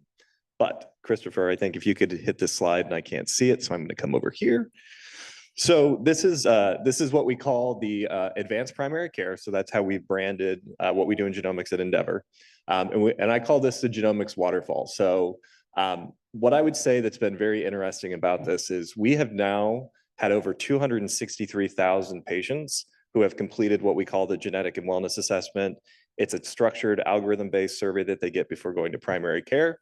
And patients do this, and at the end, if they have a positive family history, they're given the option right then and there to consent for the testing, or if they don't have a family history, they can choose to do a optional population-based health test, which costs $175. And if you have a family income less than $80,000, it's free. We subsidize that. But what's been very interesting about this, and this gets back to the understanding guidelines and just activating patients. So if you have a positive GWA, that means you have an NCCN-based guideline to be tested for genetic predisposition. Only 30% of patients actually choose to do it. Why is it that that's the case? Well, I think it comes back to your point, education, both for the provider, also for the patient, and understanding that this is something that you should do. It's evidence-based, it's not sorcery, it's not 23andMe, bless 23andMe. But then if you take a look at it, so of that, we have now tested 45,000 patients. And different, I think, from many other organizations, we do not have a genetic counselor in that process. It's optional. If you have questions, we'll give you a free consult with one of our genetic counseling assistants that can walk you through this. But we believe that patients can be informed enough to make the decisions themselves.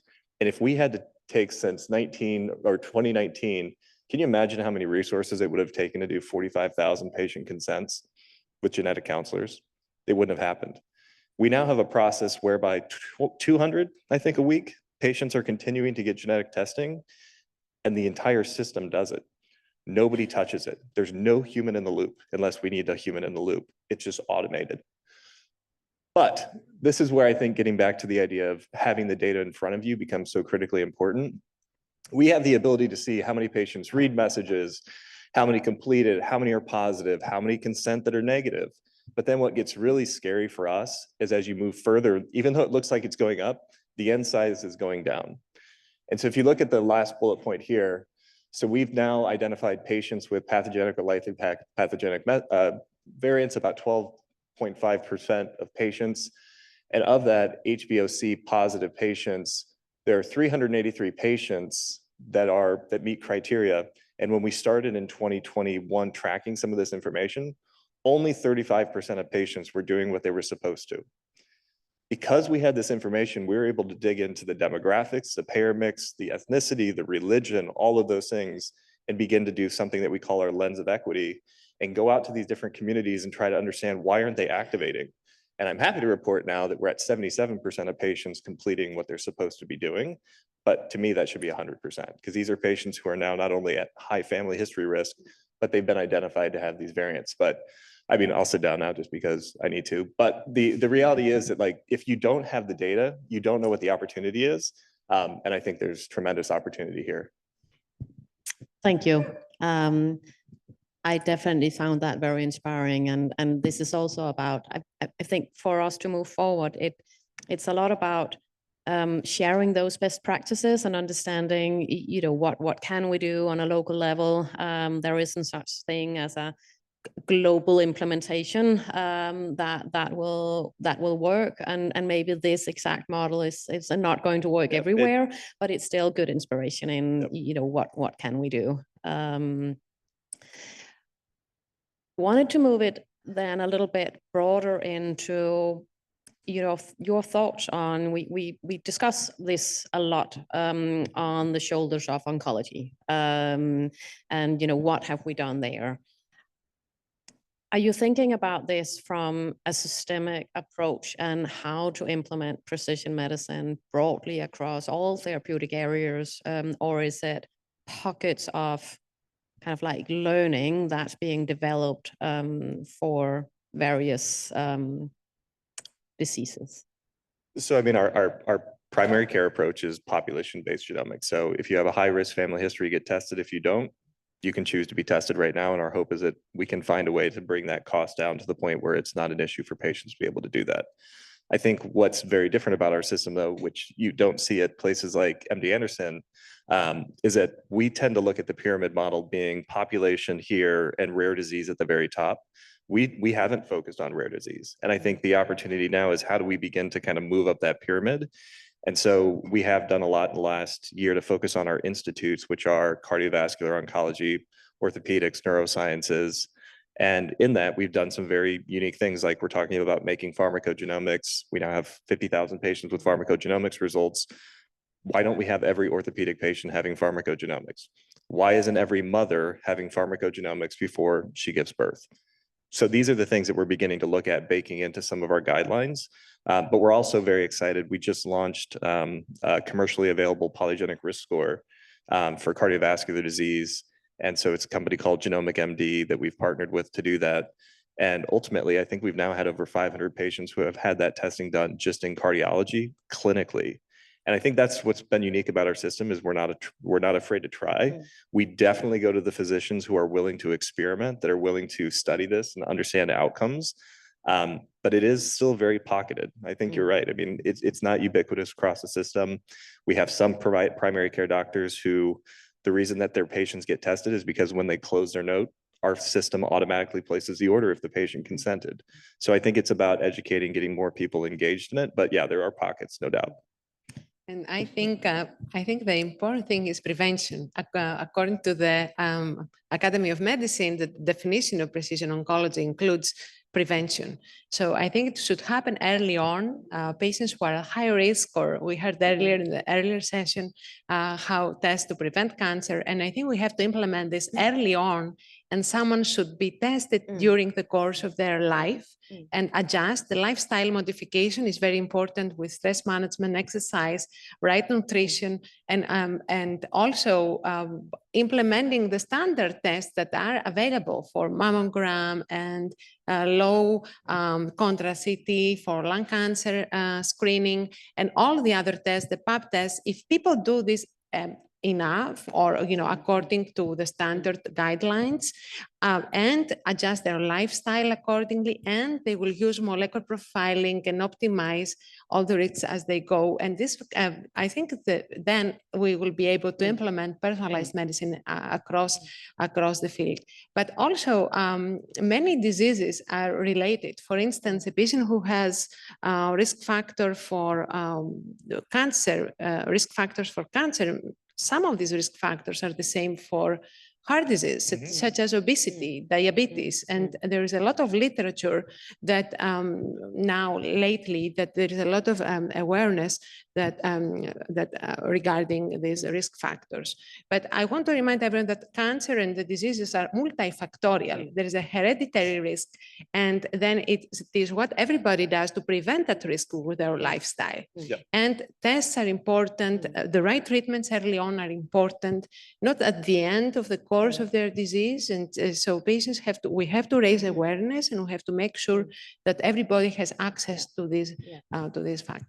So just building on that, and we'll be curious to understand your view on this. So looking at the patients more holistically, which I think is what you're saying, and which I personally think we're not always very good at. Do you have colleagues coming to you saying, I appreciate you have so much experience in this now, I'm a little bit new into this in cardio or neurology, can you share your learnings, or, how do we approach this from a more holistic perspective in the institution? Is that a discussion that you are seeing, that you are involved in? You're correct. We are very fragmented in what we practice, each of us, and our resources are limited.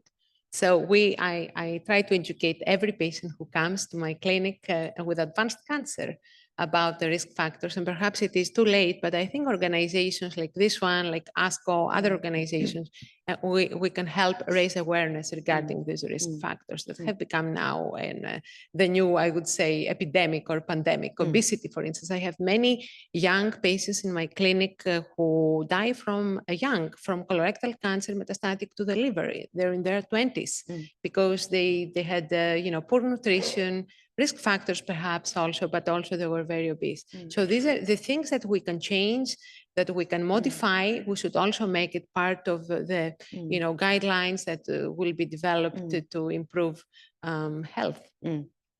And Manyoja, just really curious also from your perspective on that more community-based setting, because you already alluded to that, resources is not always a luxury, or, you have to focus. What's your perspective? Yeah, I met Justin for the first time when we were prepping for the panel, and I called him and I said, hey, what do you have? Can I learn from you? Can we do this, right? I think it's really important as a health system, when we're looking at it, for me, trying to implement in 24 states, in 22 care sites, it's like boiling the ocean. It's just difficult to do, and what do you do?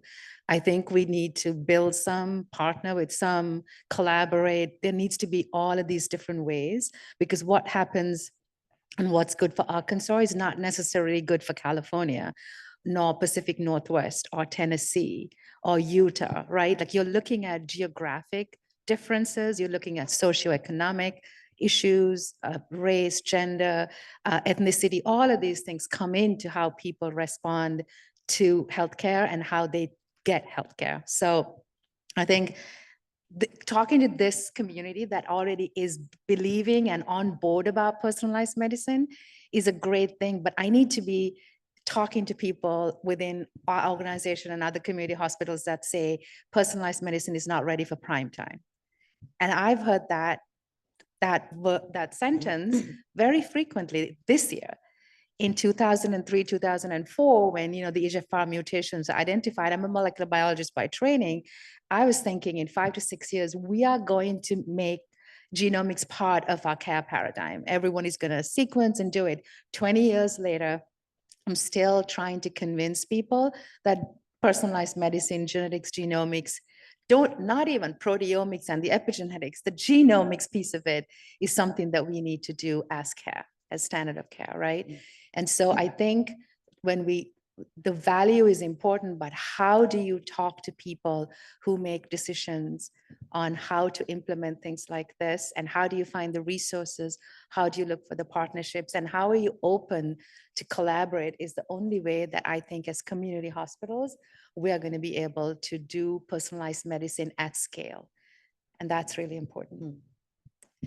So, time is running, but I want to just before we round off, I want to address also the aspect of the patient. That's essentially why we are all here, and we've heard some really touching stories over today and yesterday. So one of the things that I personally find challenging is, with this being more and more complex, how do we involve patients in a meaningful way? How do we make them part of the journey and empower them also when, honestly, it's difficult for everyone here to keep up on what's happening.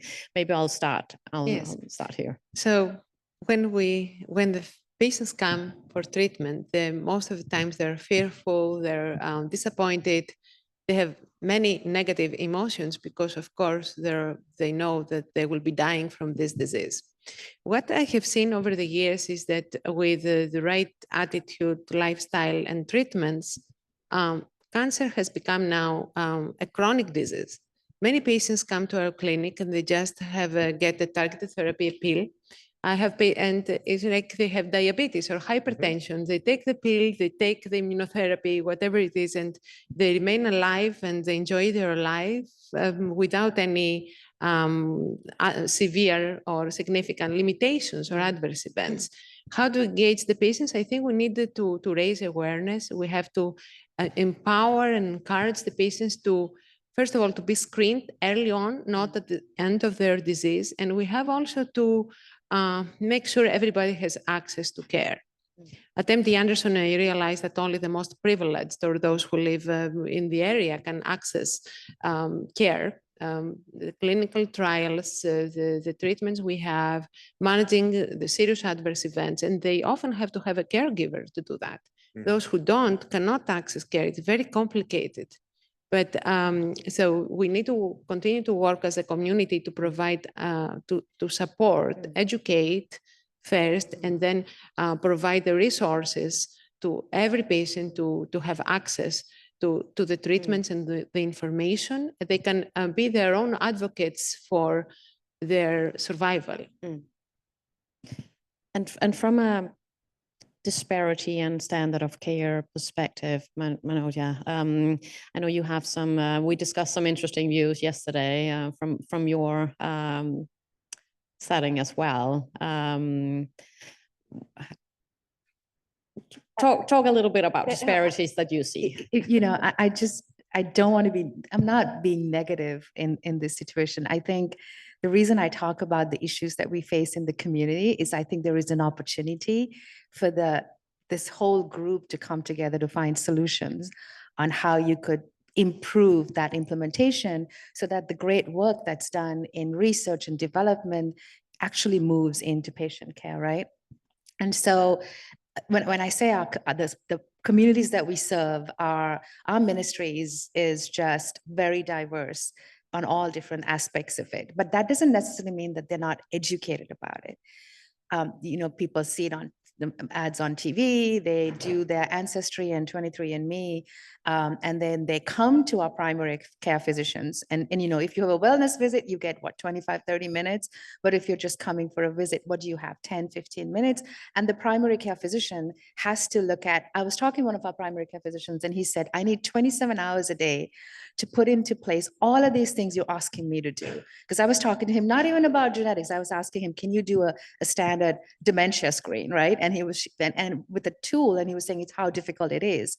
So, and then they come with something from a genetic testing company and then say, what do you think this is, right? And the primary care physician, one would expect that they know the information, they're able to provide the knowledge, but they might not even know some of these genes that they're talking about that are available, right?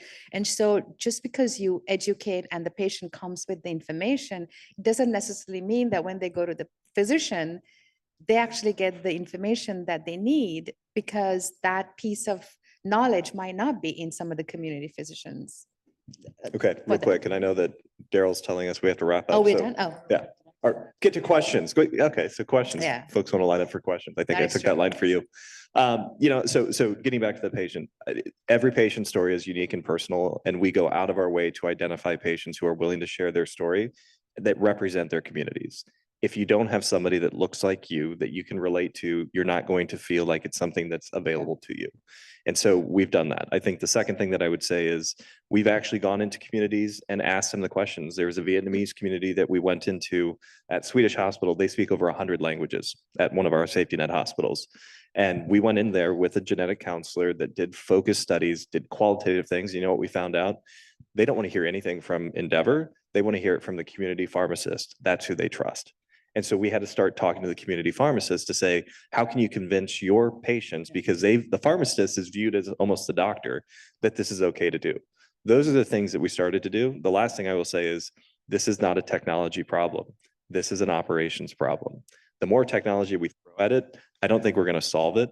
I think it comes back to moving out of the way, giving this to operations to say, figure out how to make it happen. And giving them the resources. Giving them the resources to Yes. do it. Yep. All right. Yeah, let's move to questions. So perfect segue, Justin. So first of all, I really appreciate this panel. The implementation science behind precision medicine is by far the last mile, the greatest challenge.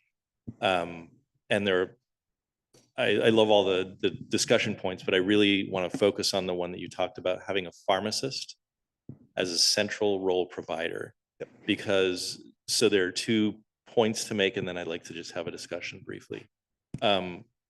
a lot of times precision medicine's tests are done once, but many of them are test once, query often. And I think our biggest challenge right now is to readdress. And like you say, Epic, great, best practice alert. I'm a physician, I ignore 15 of them a day, let's come up with a better approach. So maybe there's some clinical decision support.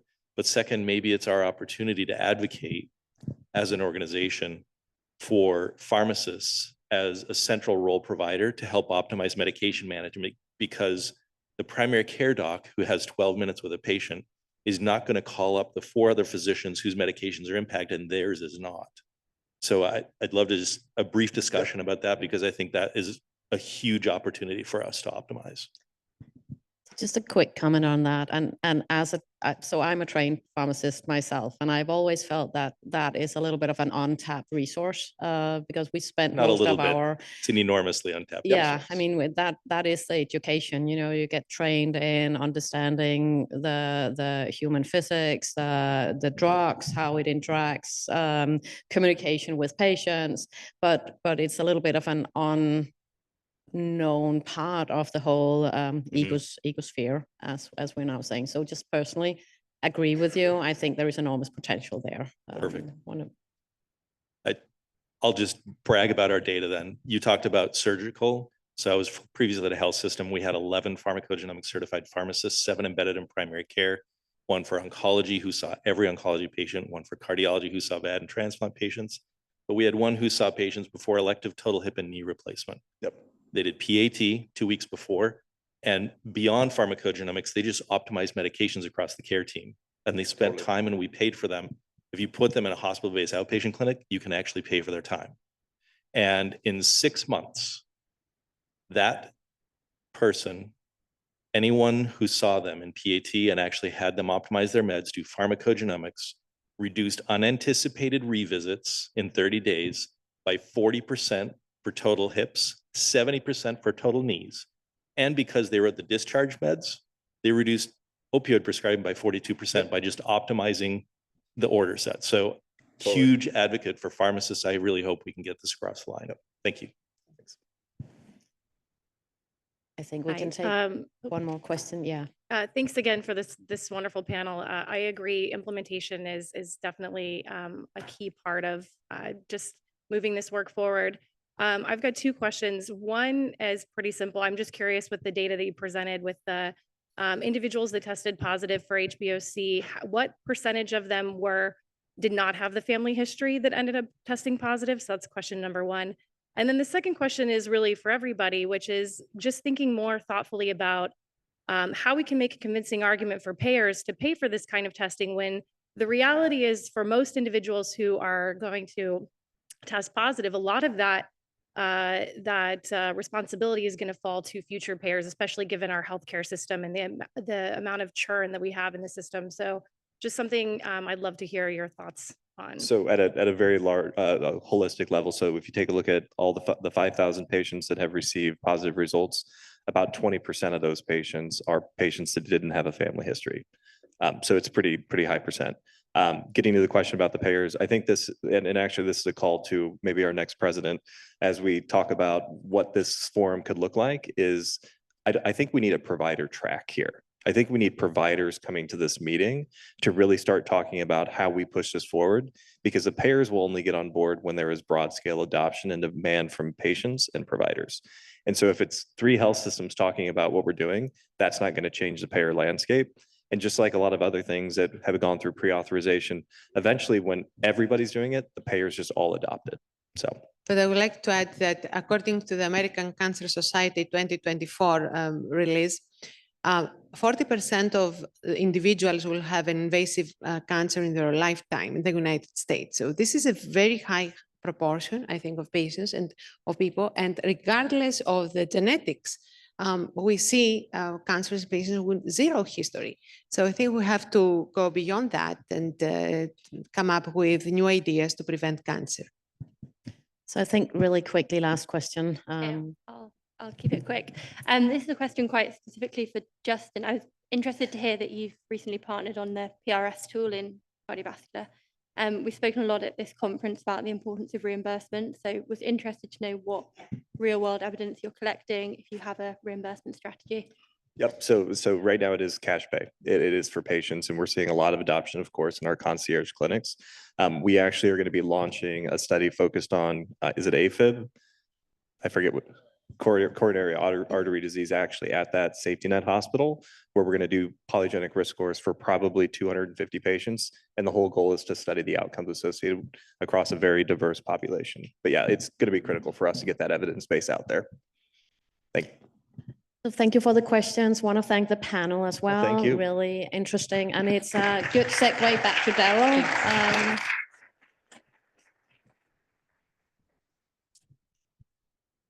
Thank you so much, Suzanne, and panelists Justin, Leah. Thank you for really shining a light on some of the challenges and some of the strategies we have to address these challenges in implementing precision oncology. It's my pleasure to have the job to talk about what are we going to do about some of these challenges. We've been talking about challenges in reimbursement and regulatory environment, now in clinical adoption, throughout the conference. And I'm going to start my presentation, again, kind of reviewing what those challenges are, at least the impact of these challenges. But what I really appreciate today is that I'm going to be able to get into what are we going to do about it and where can we go.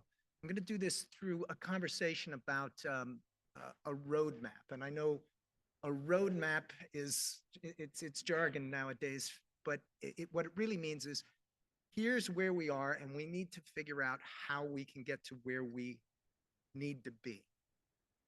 And that's what I think this community really can work on to have the impact on advancing personalized medicine. That's where we are now, is in understanding the route that we have to take and then taking that action, getting on that route. So it all begins with what we've been talking about throughout this conference, the precision oncology value proposition. Basically, we know that if you implement precision oncology, you'll get improved clinical outcomes through safer and more effective targeted therapies. There's been a lot of research that demonstrate that. And then we take the next step further and we presume that this will overall lower systemic costs through improved efficiency, reducing less effective treatment and use of adverse side effects. We know this, but these challenges in implementing personalized medicine are holding us back from realizing that full value proposition. I've got a graphic of a maze here, but it shouldn't be a maze to get through, but navigating the relatively complex precision oncology pathway can lead to inefficiencies in implementing precision medicine. And we are focused on oncology, and I want to pause just to say that what we are talking about here, the identification of some of these challenges in biomarker testing that informs targeted therapy in cancer, really apply across the board to all biomarker testing precision medicine.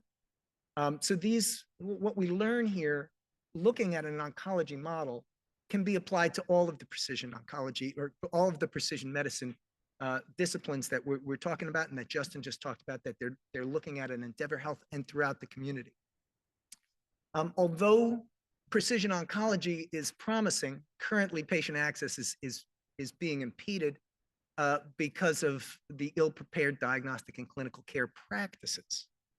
Manoj had just said in the previous panel that when she talks to her hospital systems and a lot of the administrators there, that she's hearing that personalized medicine is not ready for prime time. What that really means is that these clinical challenges are really holding us back. So the Personalized Medicine Coalition worked with Suzanne and Diaceutics and Jeff Schreier at Diaceutics and the team there to conduct a very important study that turned out to be really a breakthrough study in personalized medicine, especially related to oncology. Now, we focused on lung cancer because lung cancer really has one of the most robust precision oncology pathways and a lot of data for where we can investigate what is happening along that, that implementation pathway, that precision medicine pathway. We published it in JCO Precision Oncology. Many of you in this audience are familiar with this, and I'm going to review it just to set up the conversation about what we can do next. But this, this study, which we're referred to and Suzanne referred to as the practice gap study, really opened some eyes and was a call to action to the entire precision medicine community. Basically, our objective was to examine the practice gaps, the clinical practice gaps. Those are the points along between initial diagnosis of your lung cancer and prescribing treatment, all of the points where patients could fall out from following the precision medicine pathway to get the best treatment for them. We used the Diaceutics Diagnostics Therapeutics Data Repository, which is a multi-source database, married laboratory data with claims data, and this really provided an opportunity to look at where we were losing patients. We looked at, I want to emphasize just how broad this study was. We looked at virtually all newly diagnosed lung cancer patients in the United States in the year 2019. The cohort that we examined for this study included over 38,000 newly diagnosed patients. The top line findings, because I don't want to bury the lead, is that, and we normalized this to 1,000 patients because it was a linear progression of patients falling out. But 644 out of every 1,000 newly diagnosed advanced non-small cell lung cancer patients did not receive a personalized treatment. This is in lung cancer where we know about personalized medicine. This is unacceptable. About 50% of those patients were lost due to factors associated with biomarker testing. And then even maybe more remarkably, we lost another 30% even for those who had actionable biomarkers reported. They still didn't receive the appropriate targeted therapy. So for all of the industry members in this room, those diagnostic tests which you are building, 50% of lung cancer patients aren't even getting them, or not getting them appropriately, or something has happened so that their biomarker test results were unable to be reported effectively. And for all of you drug manufacturers, that's another 30% of patients that have actionable biomarkers who are eligible for your drugs, your targeted treatments, where they still sit on the shelf and they're not getting them. We identified 7 practice gaps along this pathway. The biopsy referral, we're losing patients there. The biospecimen processing, pathology, biomarker test ordering, biomarker test performance, the turnaround time, and finally treatment decision. And now I'm happy to say, because of the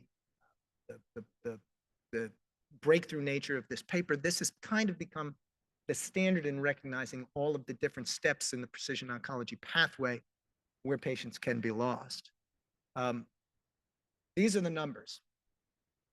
Again, I'm just doing this, I'm reviewing this to set up what we're going to do next, but we're losing 6.5% of patients because they never got a biopsy referral. Now, this particular group of patients are difficult to get back in. A lot of them have presented and finally got diagnosed with lung cancer at such an advanced stage that they're nearly terminal, so they've elected not, their caregiver or they themselves have elected not to even get a biopsy. Some of them, though, have the determination that obtaining a tissue biopsy would be dangerous to their health, so they don't get it. And they immediately go into either hospice care or start a radiation or chemotherapy treatment. And for this group, we can point to the use of liquid biopsy and blood-based testing to try to shrink that amount of leakage of patients at that point. The biospecimen collection and processing stage, these are very fixable problems, but we're losing another 14.5% of patients there. And as we speak with the pathology community, we can take a lot of action to try to make sure that we do better. At the pathology evaluation stage, we're losing another nearly 2% of patients because the tumor cell content estimation has been thrown off for various technical reasons. This, again, a very fixable problem. What might be the most surprising to you are what's happening at gap 4 and gap 7. At 4, we're losing 18% of patients that never got a biomarker test ordered. This is in 2019. And I'll be honest with you, I don't think in the 5 years since, I mean, we had to go through the pandemic as well, but I don't think we're seeing much improvement in this area. Certainly in some hospital systems we are, but this is an overall look at everybody in the US health system at large. 18% of patients never got biomarker test ordering. There's education challenges, there's process challenges, practice challenges. This needs to be operationalized. At gap 5, the biomarker test performance, there's lots of things we can do here. We lost another 18% of patients. A lot of us talk about turnaround time. It takes a long time to get results. It doesn't need to, but we lost another 4% of patients because of the test report not getting to the patient in time for them to have initiated treatment, or they initiated treatment before the test results came back. And finally, what I think is the most eye-opening is that even if you get through all of this, you have a good biospecimen, you ordered biomarker testing, the test results got back to you appropriately without any false negatives or false positives. At the right stage, you still, about 30% of those patients with actual test results reported still do not get the appropriate targeted treatment prescribed. Now, I just want to mention that when we published this paper, we were asked, what are the solutions? You know, you're talking about the problems, you're talking about the impact of the problems, what are the solutions? So we put together an article that sets up a baseline of strategies to address these clinical practice gaps. And this was led by Leah Simberdo, who was on the last panel at MD Anderson, to really lay out what are some of the things that the community can do where we can pull together to improve this. And this set up our primary work in this. What we want to do, and why I'm talking to you today, I want to rally this community to make sure that we're all aware and working together as a community to address these challenges. And that's our roadmap for addressing clinical practice gaps and streamlining the delivery of personalized medicine. This is developing strategies to address each of these practice gaps, providing better clinical practice, providing the education needed so that all of the stakeholders can provide access to the technologies as needed, and then improving that access directly. So here it is. Here is our first look at the roadmap. I've been working with a steering committee of many different stakeholder types to help put together a plan for what the community can do. But key to this effort, this roadmap effort, is bringing the entire community together. One of the things that was pointed out to me by Gabriella Allegri at J&J is that there are many projects going on globally to help address some of these practice gaps, to improve biospecimen processing, to improve biomarker test ordering processes and systems. We just heard a talk by a couple of health systems that are implementing these strategies, but we need to take what we have learned from them, what we learned from the folks at Endeavor Health, what we learned from MD Anderson, what we learned from Common Spirit, and pull that through so that we can scale this to the whole system. And this is where we are now. The first thing we needed to do is identify those clinical practice gaps. And we did that with that practice gaps paper. So I'll give you the example on the biomarker test ordering. The practice gap is that appropriate biomarker testing was not ordered or treatment began before testing was ordered. This is unacceptable. What is our agreed upon goal throughout the community of how we should do it? This is that roadmap component. Where do we need to get? And that's, in this case, with the biomarker test ordering, complete broad-based biomarker test ordering in concordance with clinical guidelines. So there's a clinical guideline piece to this, is ordered for all patients reflexively upon diagnosis. This is where we need to get. There's clinical guidelines that are going to need to be aligned, and there's going to be reflexive testing that gets implemented.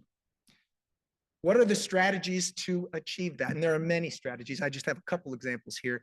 but they include standardized and incentivized reflex testing, the development of quality standards, nationally recognized and applied quality standards, and harmonized clinical guidelines, amongst other things. And we can talk about these strategies and we can agree that this is where we need to go, but the next two steps is where we need to focus on where we need to go, and that's taking action. First, on this level 4 in blue, are promoting these high impact programs and initiatives that are going on throughout the community in the United States and globally. I want to mention, I've been talking to my European colleagues for the duration of this conference, and they're on board too. We're working on this from a global perspective. So Emmanuel and Tony, we're working on this. And there are a number of projects that you may be involved in and you may be aware of, and there are many more. Just for a couple to mention, Suzanne Monksted here just mentioned the Diaceutics Economic Forum for Improving Clinical Practice Gaps. This will help bring together the community to understand these challenges that are related to economics and incentivize appropriately from an economic perspective how to implement precision oncology more effectively. Longevity and our colleagues at Longevity, a patient advocacy organization, have a precision medicine summit with a number of different programs. Eli Lilly has taken this practice gap study and put together wonderful educational materials for providers, provider to provider and patient to provider educational programming, including events and materials that really make clear what needs to be done to appropriately and effectively implement precision medicine. And you know, there are many, many programs. I just mentioned these because some of the people are in the room and I want to give them kudos and call out, but also because I think that we can have a great impact if we implement these programs and promote them more effectively. So this leads us to the final step, the final place where we are now.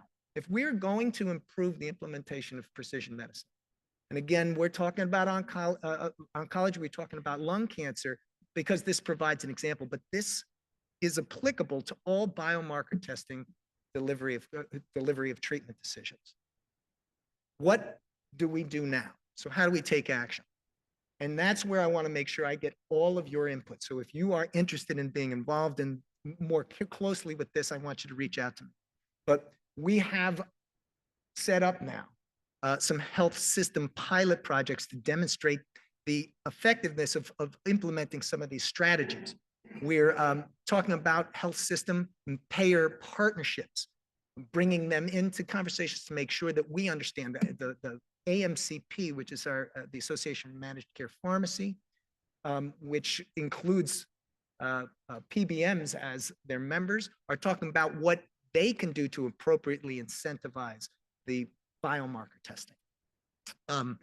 We need to also get together and coordinate national standards and quality measures that are recognized nationally so that we can see this. And there's process that we can do to take that action.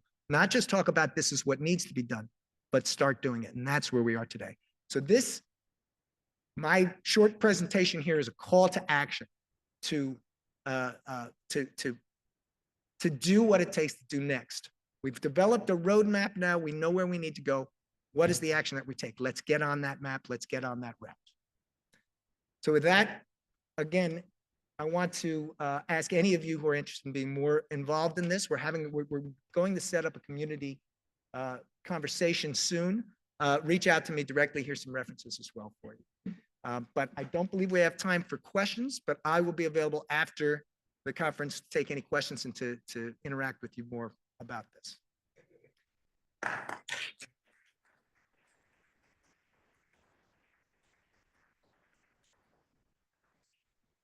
So with that, let me turn the floor back over to Edward Abrahams, who's going to, I think, give us the last presentation or lead the last presentation for the conference, really reviewing the last 20 years in personalized medicine and the road that we have taken to get here and what's to come next.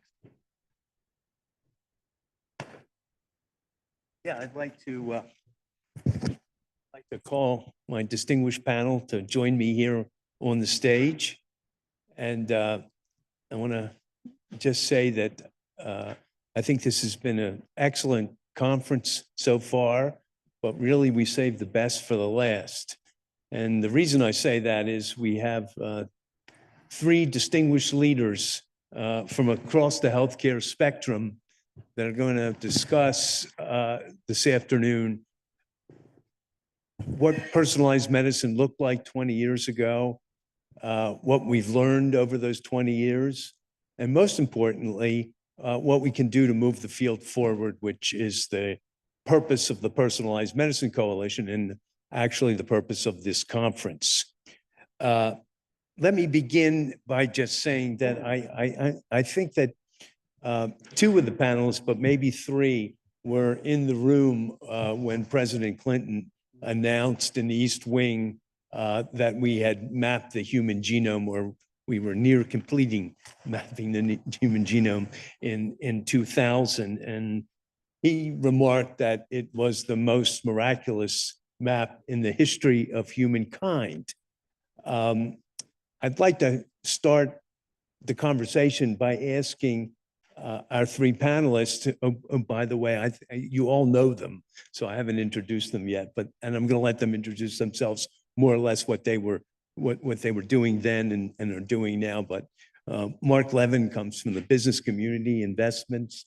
Ralph Schneiderman is often called the Dean of Personalized Medicine, been active in clinical care as Chancellor at Duke University, and now at an institute at Duke that promotes personalized medicine.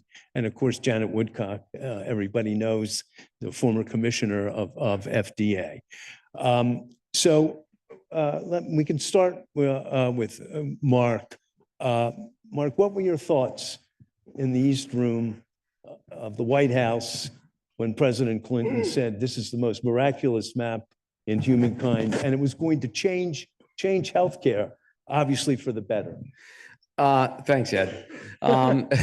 So actually, I want to get to that point. I want to drop back 10 years. The perspective over the last few days has been fantastic, but this work actually started long before 2000 and 2003.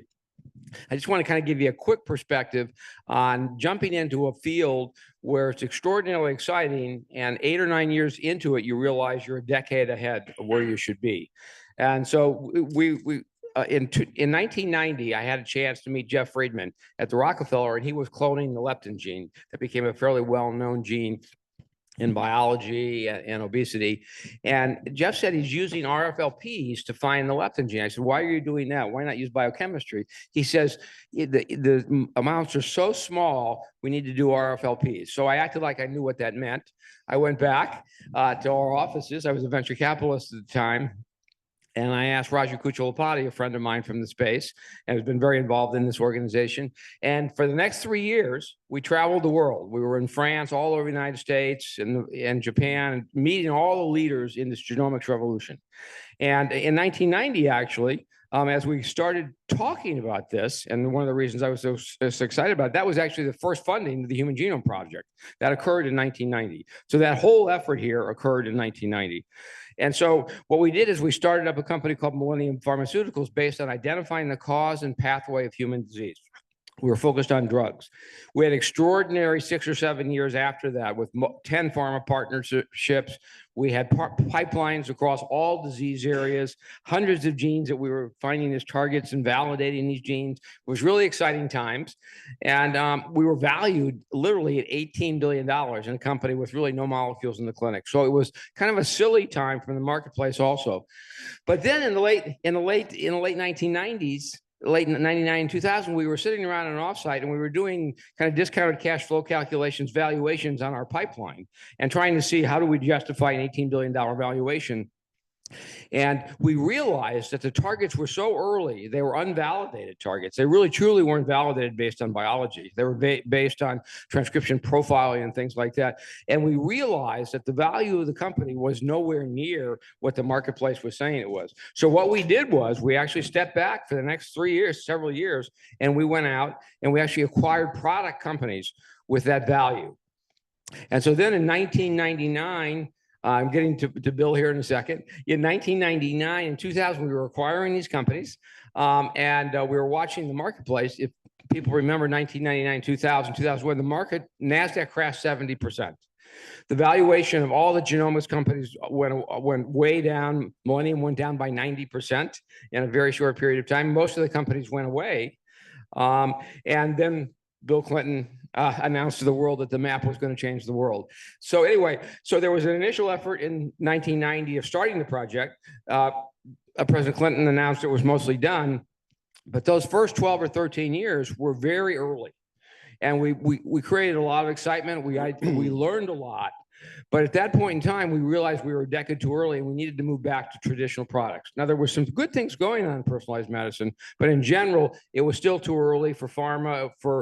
I know Janet was getting prepared on the regulatory side. It was really much too early for reimbursement. All these things were early in general for us then. But what we did actually, as we built this product company in 2004, we decided personalized medicine was so exciting for us after the president talked about the map, and we were starting to hear about Gleevec and Herceptin and other molecules in that time frame. We stepped back, Brian Monroe and I, and we met Ed, and we formed the Personalized Medicine Coalition, realizing that things are starting to pick up again. Millennium should potentially get back in this area, and the next decade, the next 20 years, was going to be extraordinary. So again, we were in too early, but we realized that we should step back out of that for a time.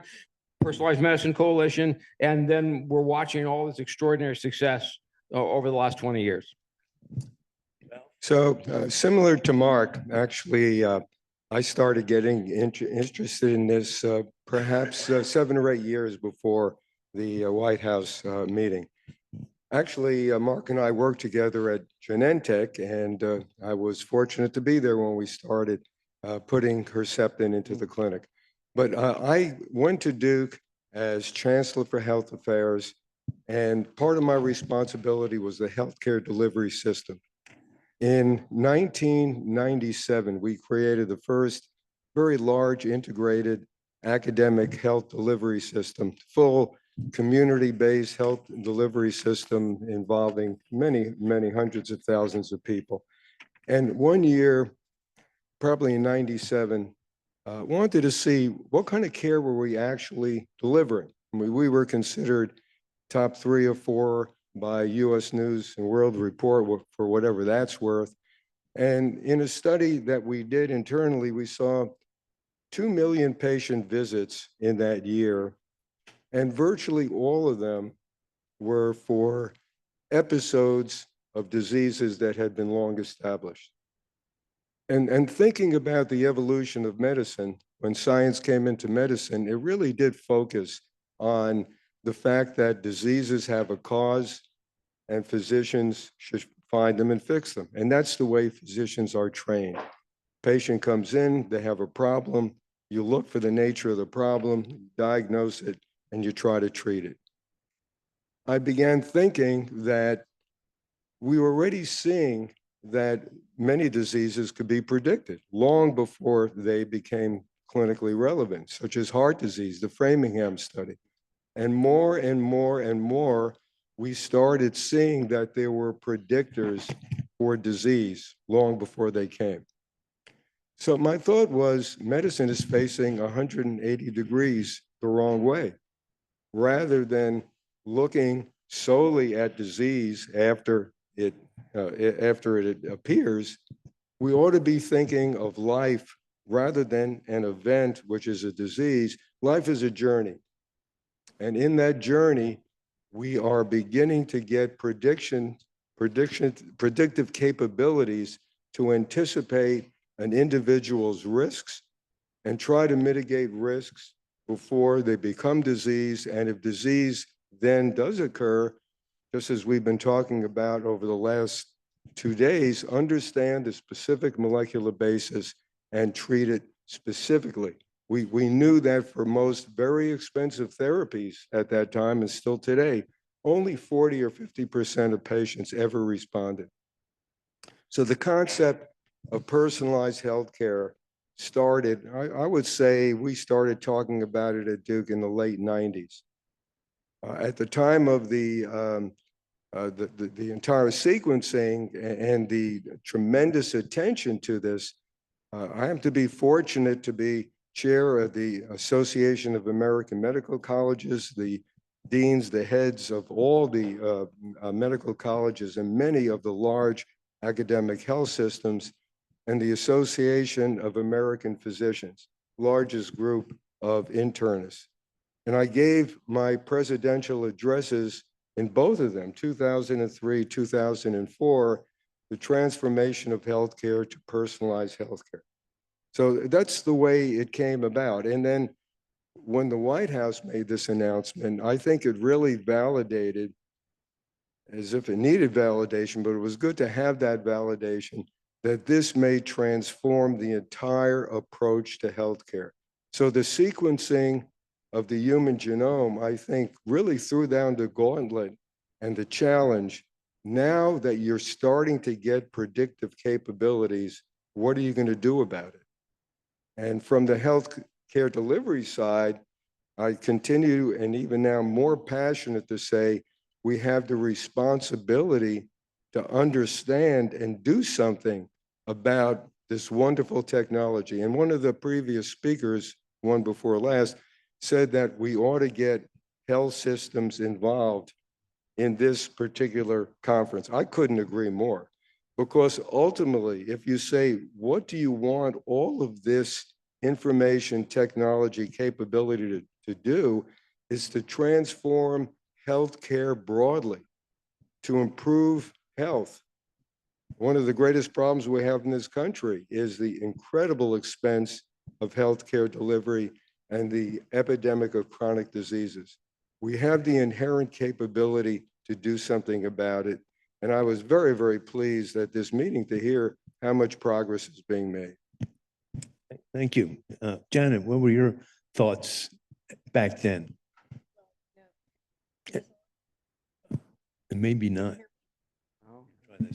So first of all, my thought was, we'll see, right? Why? Because we had been working on pharmacogenomics for a decade or more, and it was known. Now you had to do clunky functional tests at that time, but some of the pharmacogenomics was extremely important for patients. And we heard that, like, having pharmacists straighten out people, even today, straighten out people's medicines and so forth, makes a big difference. Okay.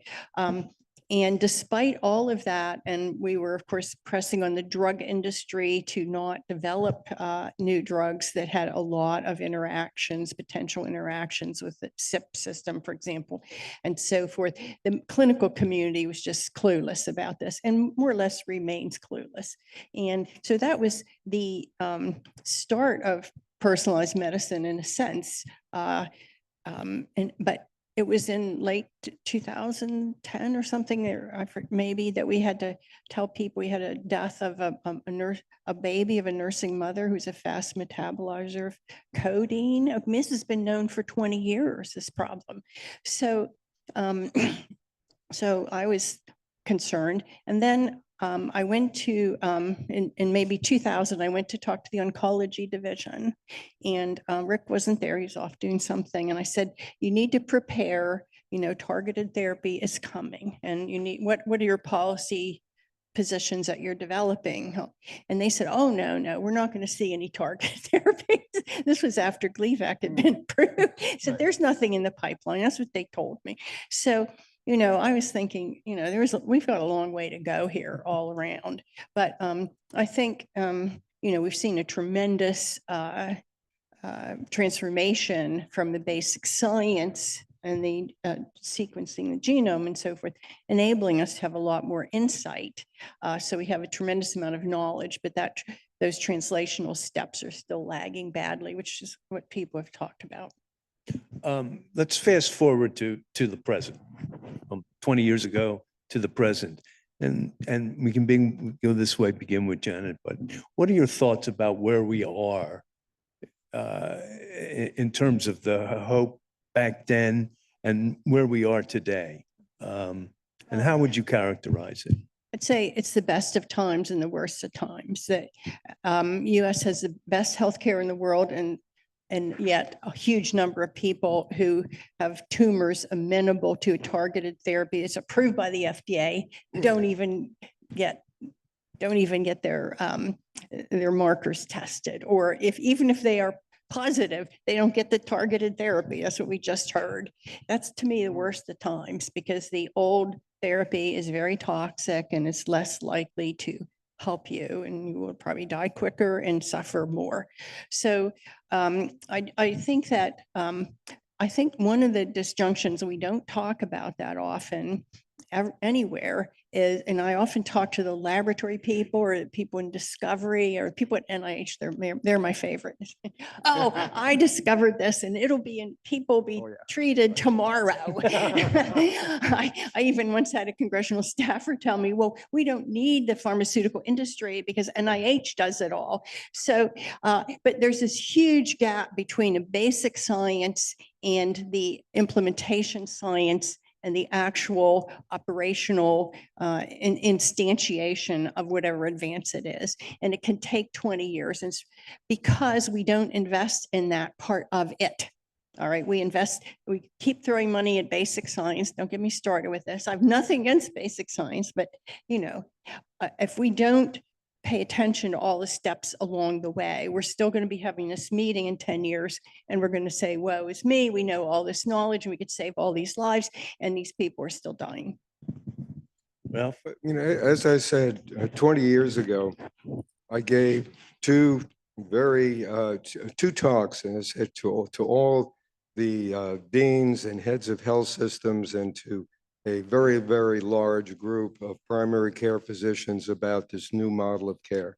And the model of care would be a proactive, personalized care plan. An individual would have a personal health plan that would identify these risks, and care would be given to help them mitigate the risk. If a disease occurred, they would get precision care. The model seemed to me to be flawless and made all the sense in the world.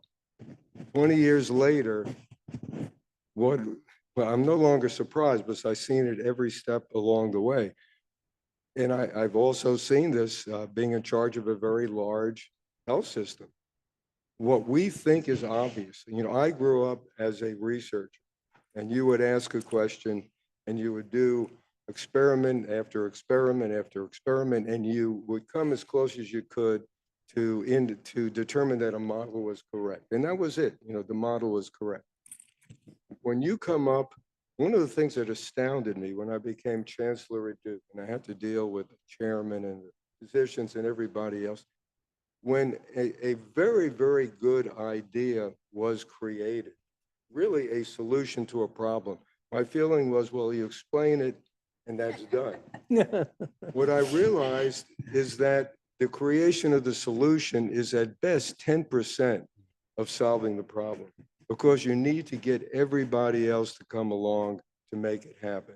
So over the last 20 years, I've seen surprising, you know, given the degree of tools that we had back 20 years ago to now, that rate of increase, it seems to exceed Moore's law. Because not only do we have progress in areas, we have total new areas that we didn't even anticipate that are going to impact tremendously on this concept of personalized medicine, artificial intelligence, you know, being one of them. So, you know, what has surprised me is the rate of the development of the technologies and the capabilities, the institution of a lot of the targeted therapies, which is a beautiful thing to see. But the lack of being able to get the continuity or the continuum of the care delivery system to embrace the general model of personalized, predictive, planned healthcare, enabling people to get the very, very best health has really not yet come to pass. I'm going to be quiet in just a second. You're going to ask us where we think the future is going. I got an intermediary question I just want to that say you're is I am very optimistic that we are beginning to hit an inflection point in which things can come together to really radically transform healthcare. And what I do day in and day out at Duke is in the trenches, what are the actual clinical working models and health system working models that can take these capabilities and put them into practice? Mark?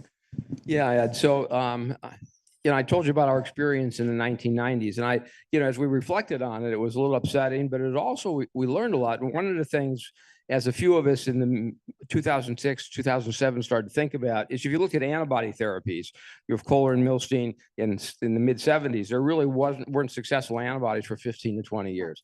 If you look at gene therapy, we're kind of getting there, but it's still 20, 25 years later. Yeah, and I was there when French Anderson did Yeah, the first exactly. Yeah, I experiment, and remember that was that. a very Yeah, long, that was in the 90s, Yeah, exactly. early Yeah. 90s. Yeah. These technologies themselves take a long time Very to long mature. time. Yeah. And RNAi and antisense kind of moving together. They're just trying to hit stride after 10 or 15 years. And so it's not surprising that the Human Genome Project started in 1990 and we didn't know really what almost all the genes were, that it was all of a sudden going to jump forward on us. And one of the things we started talking about inside building companies was the fact that, we had all these great targets, but we didn't have a lot of biology. Yeah, and certainly the technology moved a lot over that time frame too. But so we started up a venture firm called Third Rock Ventures, and it was really predicated a lot on what we talked about in Gleevec and Herceptin, new technologies in the genomics field. But what was now happening was there were really important genes that were being identified, and people were building biology around those genes in really significant labs, and they were building pathways around that particular target. And that's really been one of the keys to success in these discoveries. And I'll just mention, for me, it's been an extraordinary 20 years, the last 15 or 20 years. And just, when we got started, we founded Foundation Medicine. And we mentioned Mike Polini here this morning, and Eric Lander was involved in his team. It was extraordinary. We were really excited about it. It took us 3 years to start it because the regulatory issues, the reimbursement issues, the IP issues, all of these things were overwhelming. But we started it. It was a phenomenal company. And today it actually looks, as I understand it, 300 different genes. 90% of the people are totally reimbursed. The data is incredible in genomic profiles you get in cancer. We started Thrive, and I heard Josh this morning talk about Grail, extraordinary early detection data in Thrive. Before we got it started, it was acquired. I was really upset about that, but they were doing the kinds of things that Josh was talking about this morning. You may have heard a lot about Bluebird or adrenoleukodystrophy. It's this horrible disease that boys get. It's a neurodegenerative disorder, and they die within a few years. Bluebird just published data in the New England Journal recently, gene therapy, where these young men now are growing up, and they're actually stabilized, and they're leading not totally normalized. It's incredible data. I mean, it's just this is personalized medicine. It's off the charts exciting.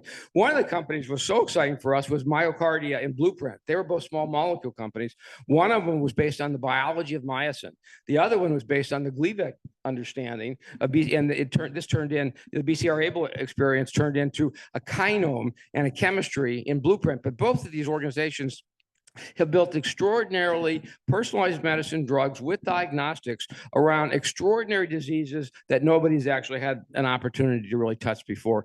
And then just looking what's happening, again, more maybe in the new modalities, look what's happening in CAR T cells. I don't know if you've seen the data recently in myeloma or glioma, or actually, very importantly, lupus. That data is extraordinary. I mean, you read the articles and you just got to jump out of your seat. Yeah, but it's the best of times, it's going to be the worst of times. The person at Morehouse, who has severe lupus is not going to get CAR T therapy in the foreseeable future. I agree, Jen. I agree. That's one of the biggest issues. The healthcare system wastes a huge amount of money on a lot of BS kind of stuff, frankly, and billing and all this kind of stuff. I think it needs a lot of change management is what it needs. Because the best of times is not going to filter down to the worst of times. And the most people, I think, and here I'm at Harvard, okay, but you go, you teach the people, this is the Mecca, whatever, but out there, okay, the care isn't very good. I agree. Period. I agree. And well, hopefully we'll have a chance to talk about that. Yeah. Me specifically. Yeah, I just want to come back to what Janet said. Yes, and so that's exactly the point I was going to make, and maybe that's the next section. Is we're coming up with all this extraordinary biology, and the new genomic technologies and AI, and across every disease, we're seeing these breakthroughs. And one of the things that's happened is we've moved from small molecules to a large extent to gene therapy, to CRISPR technologies, to to CAR T cells. It's extraordinarily challenging now with regard to delivering that therapy, paying for that therapy. And so we're thinking about N of one in a lot of these companies now, but how do we really justify that? And how do we actually distribute that healthcare? It's going to be a real challenge. And that's going to bring all this new biology is going to bring a huge challenge to us above and beyond the things we talked about this morning. Ralph, do you have any thoughts on what Mark was just saying? Well, the issue of care delivery, having been there, I never intended to be there. I was always a physician scientist, and I somehow wandered into that. What I could say just from the experience of one very large integrated healthcare delivery system, healthcare is driven beyond, I think, even what you could imagine by reimbursement. So, Duke University Health System, as I said, the dominant health system between northern South Carolina to southern Virginia. Ultimately, at the end of the year, we need to at least break even and have enough margin to subsidize the medical school and the university. So you have to run it as a business. As a business, just go into this. It's a little arcane, but I'll be very, very brief. The way that you bill for medical care is through certain codes, which are called DRG codes, of which there is a book, and the last I've seen, it was at least 77,000 codes. So when a patient comes into the system, as they go through the system, they accumulate codes, And then at the end, there is a bill, and the bill is generally a very, very large bill. Well, in the late 90s, we were struggling a little bit. A lot of large providers everybody was. And I asked my chief financial officer, what percentage of these DRGs make money, what break even, and what lose money? Because obviously, an awful lot of the things that you have to do lose money. About 10 or 15% of them make money. A large amount break even, and probably almost 50% actually lose money. So it's very hard to make a living running a care delivery system. And you tend to focus on the margin. But at any rate, one of the biggest inhibitors of rational care delivery is this reimbursement system. The fee-for-service reimbursement system creates distortions in care where the focus is in little pockets of care rather than the continuity of care. So at PMC, we've been knocking our head against this wall of reimbursement. What could and should we change to get reimbursement for value to facilitate personalized medicine? Because especially in diagnostics, which complains the most about lack of reimbursement. This is obviously a very complex issue, but one of the reasons I'm more optimistic now than I would have been 5 years ago is the recognition that this fee-for-service way of doing things is driving this country bankrupt. Just not working. And if you look at the money, it's outrageous. But if you look at the health of the citizens, it's even worse. It really is awful. And we could do so much better. The technologies presented here, the capability there is to really improve health is fantastic. So the short version is we need to move to value-based medicine. It's more complicated than it seems, but to pay or reimburse for ultimate outcome and value rather than for specific events and subsets of events. Let me just say one thing, and then we may have time, but just so everybody in this room knows, there is a major initiative that I am involved in Northwest Arkansas. You say Northwest Arkansas, that happens to be the home of Walmart. And Alice Walton, who has become a very, very good friend and was very interested in what we were doing at Duke with personalized healthcare and whole health. She has created an initiative in Northwest Arkansas, which is a partnership between the Mercy Health System, a very, very large health system, Cleveland Clinic, which I'm sure you all heard about, and then an institute which we stood up, which is called the Heartland Whole Health Institute. And the whole purpose is to create this large area of value-based medicine with the large employers being Walmart, J.B. Hunt, Simmons, Tyson Chicken in that area to set up a value-based insurance system that will try to really improve the health of this whole community in a value-based way.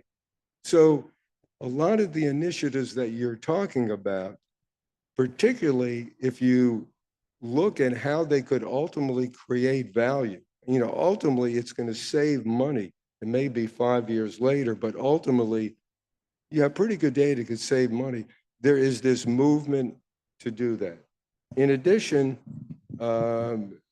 General Catalyst invested tremendous amount of money with Mark Harrison, who was a great CEO of the Intermountain Health System, to stand up a large number of provider systems in value-based medicine.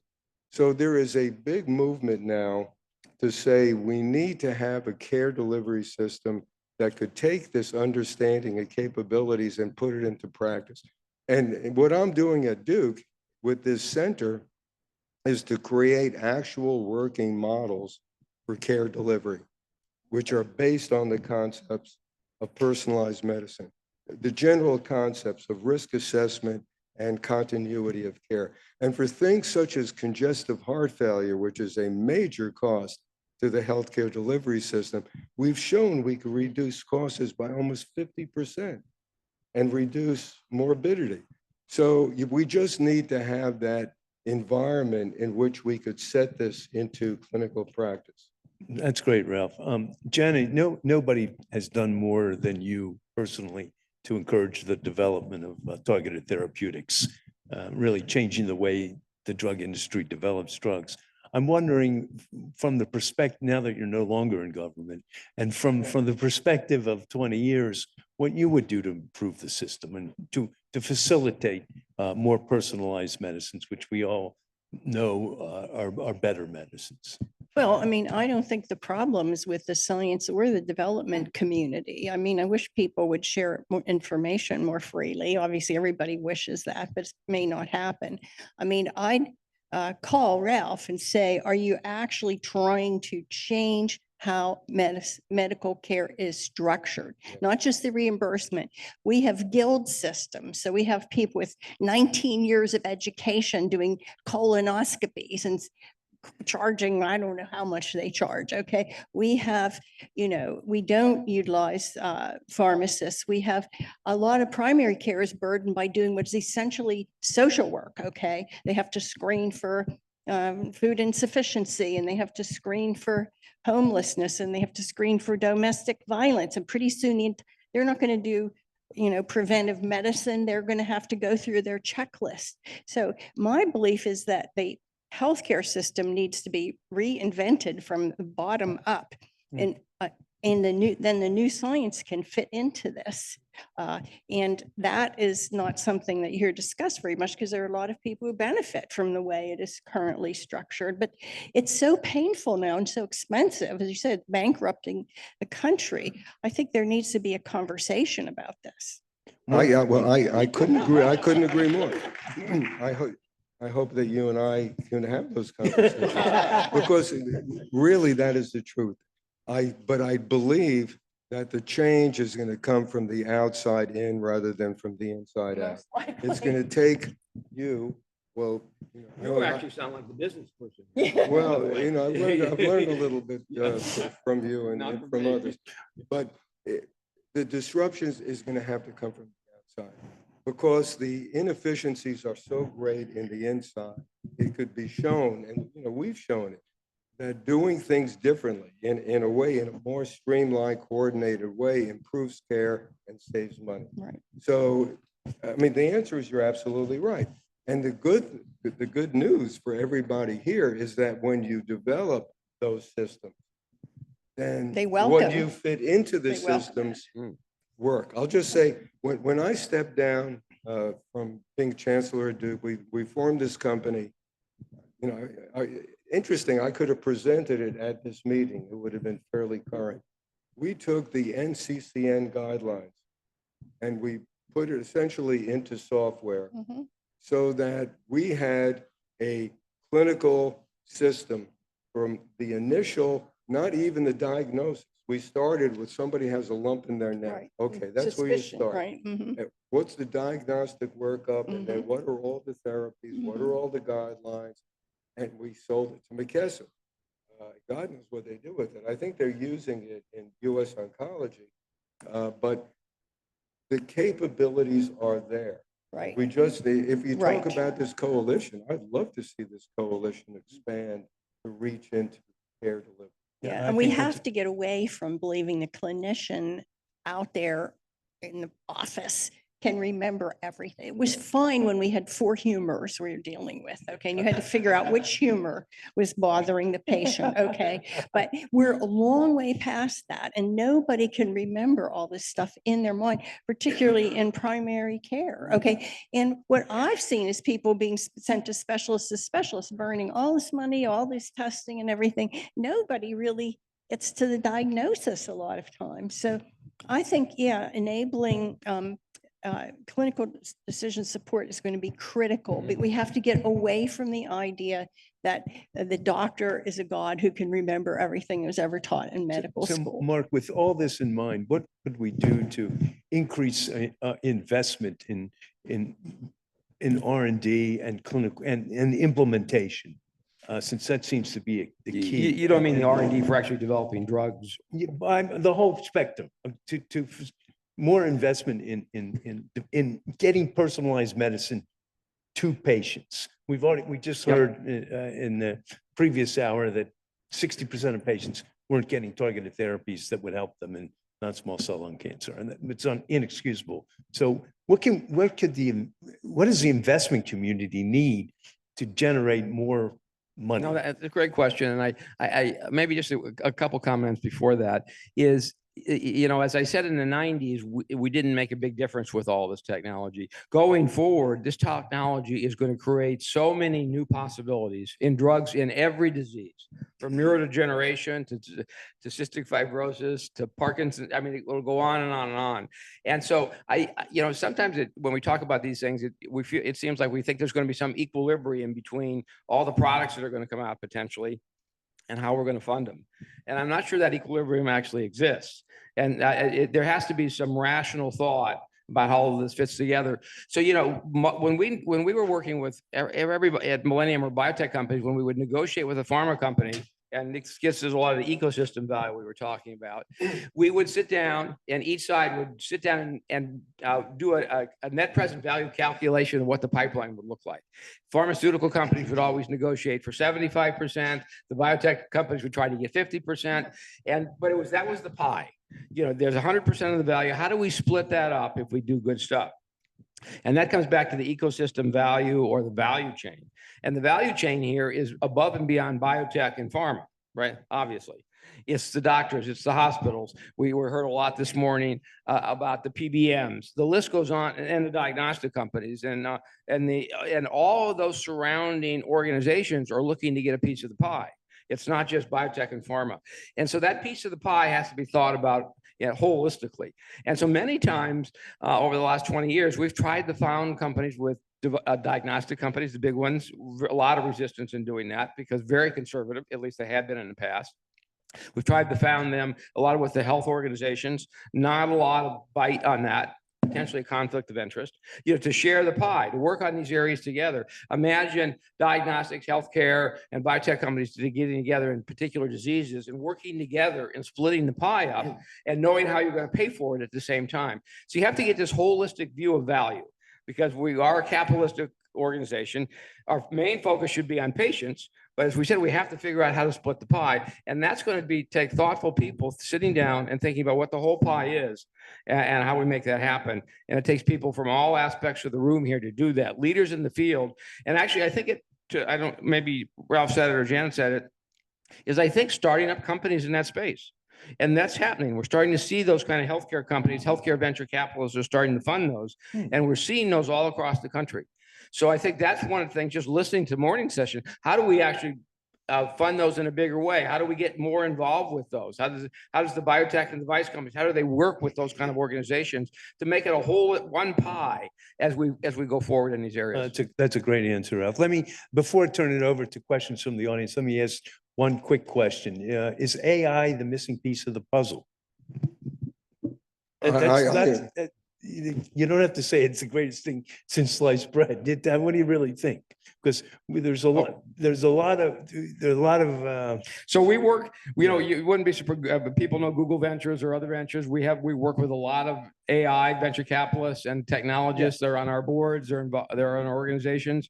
We're using AI in everything from operations to structures of molecules to structures identifying small molecules in large libraries. And we're using it in personalized medicine also. So it's going to create more valuable, more important products. I think the most important thing is not just inside the organizations as they're building products. How do we use it outside the organization to bring all this information together and come up with ideas about how we actually work together and share the pie? How do we focus on our patients and share the pie at the same time? Because everybody's trying to get more. They're trying to get two pies and we only have one. So let me pick up on, one of the things that I agree with what Mark says. The issue of value is very, very important, just from the top down. And an awful lot of the financial risk for healthcare is in the employer. I mean, the government is one thing, but the employer is the other. Large employers, and one of the reasons this Northwest Arkansas project is so important, Walmart, one of the largest, they're self-insured. I mean, they're not stupid, obviously. So the whole reason for this is if they create a value-based system that actually works well for their employees, the employees are happy and they save a lot of money. So there is a lot of money there. The waste in the system is unbelievable. Trust me as best you can. I would say certainly it's approaching 50%. So I think there's a tremendous amount of value there. And then the other thing that Mark said, or you said as well, the creation of disruptive companies that are capable of changing the system. I'll just do a little plug. We created one from Duke. It's a spin out. You could invest in it if you like. but the point that I want to make is artificial intelligence. Where is that going to work? All the obvious things that you could think of in terms of when you see a patient, one of the things that you need to know, and there's been virtually nothing said at this meeting, one or two little things, how important the patient is in their own outcomes. What they do, medication adherence. And when you talk about medication adherence from what actually is being done by patients, it approaches somewhere around 50%. Right. And so it's a tremendous problem. Right. Then diet and exercise and stress are all things that impact on outcomes, without question. So we have developed a support system for high utilizing patients with chronic disease where AI is going to help. Not only is in interrogating the activation of the individual, so their engagement and in education, coaching is essential. Ongoing support is essential. Where AI is going to come in is through chatbots and virtual assistants to make the ability to deliver care, particularly for high utilizing patients, much, much more effective because it's essentially 24/7 having relationships with people through AI. Janet, you want to say something about AI?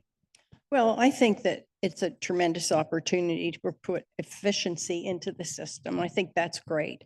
But I agree with what you said, that it's the people who are paying for healthcare need to stand up, particularly large employers, is sort of they're self-insured in a way. They need to stand up like they would for any other supplier and demand quality, right? And demand efficiency. And we haven't gotten that. We've gotten blank checks, okay? And then the PBM sort of deciding what's in and what's out type of thing. That's not how you do this, all right? And I think much of the quality problems, some of them are in medication use, okay, but a lot of them are just inherent in the system and how it's set up. So I think that's a great trend if the payers stand up and say, we want high quality for our patients and good outcomes, right? And a lot of, but you know, during my career at FDA, all I did was change management, basically. This is changing and we have to change. This is changing and we have to change, and so forth.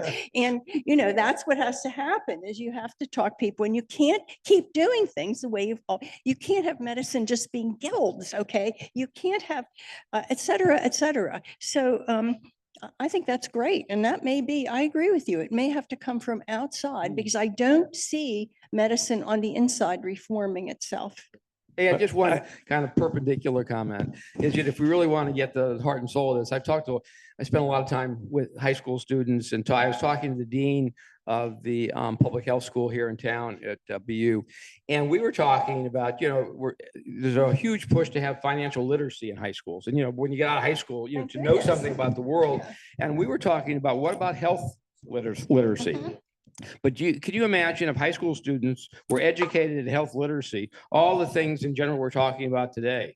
You know what that would, in one generation, we would dramatically we would change the cost of healthcare in this country. Yeah, well, I've never figured out, why do we teach all these esoteric things? Exactly. Even calculus. Most people never use calculus, but they have no idea how the sewage system works. Yeah, there you go. I mean, no, it's really modern life. We don't teach modern life to people. We don't, not at all. It's hard to keep up.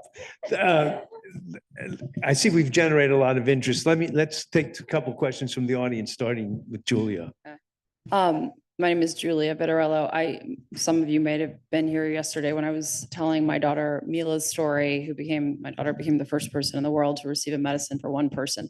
And Janet Woodcock played a very central role in that. And also, before leaving the FDA, played a really important role in trying to work with myself and Tim, you and others to think about how to scale this.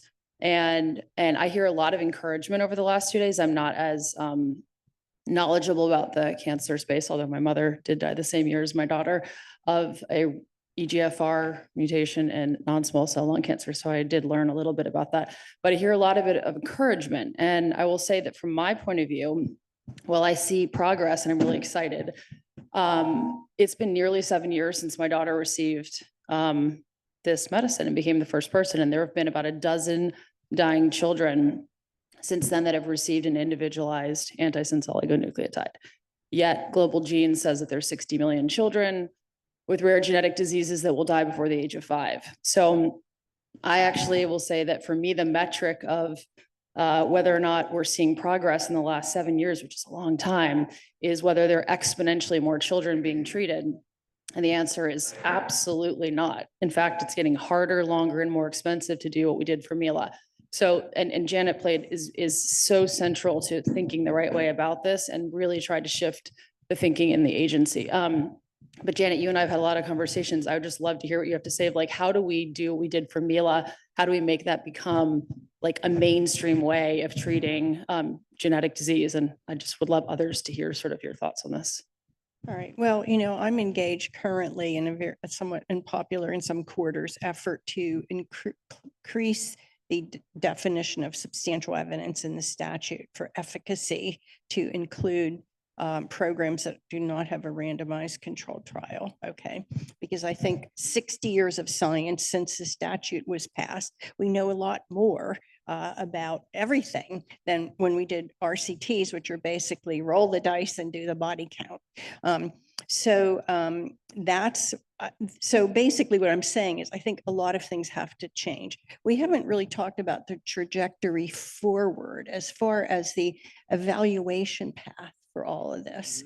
But I see a spectrum from the N of 1 to the ultra rare, which is what I was talking about, which I'm working on, to the larger diseases, and then to generally drug development. Drug development now is the RCTs are based on the average patient.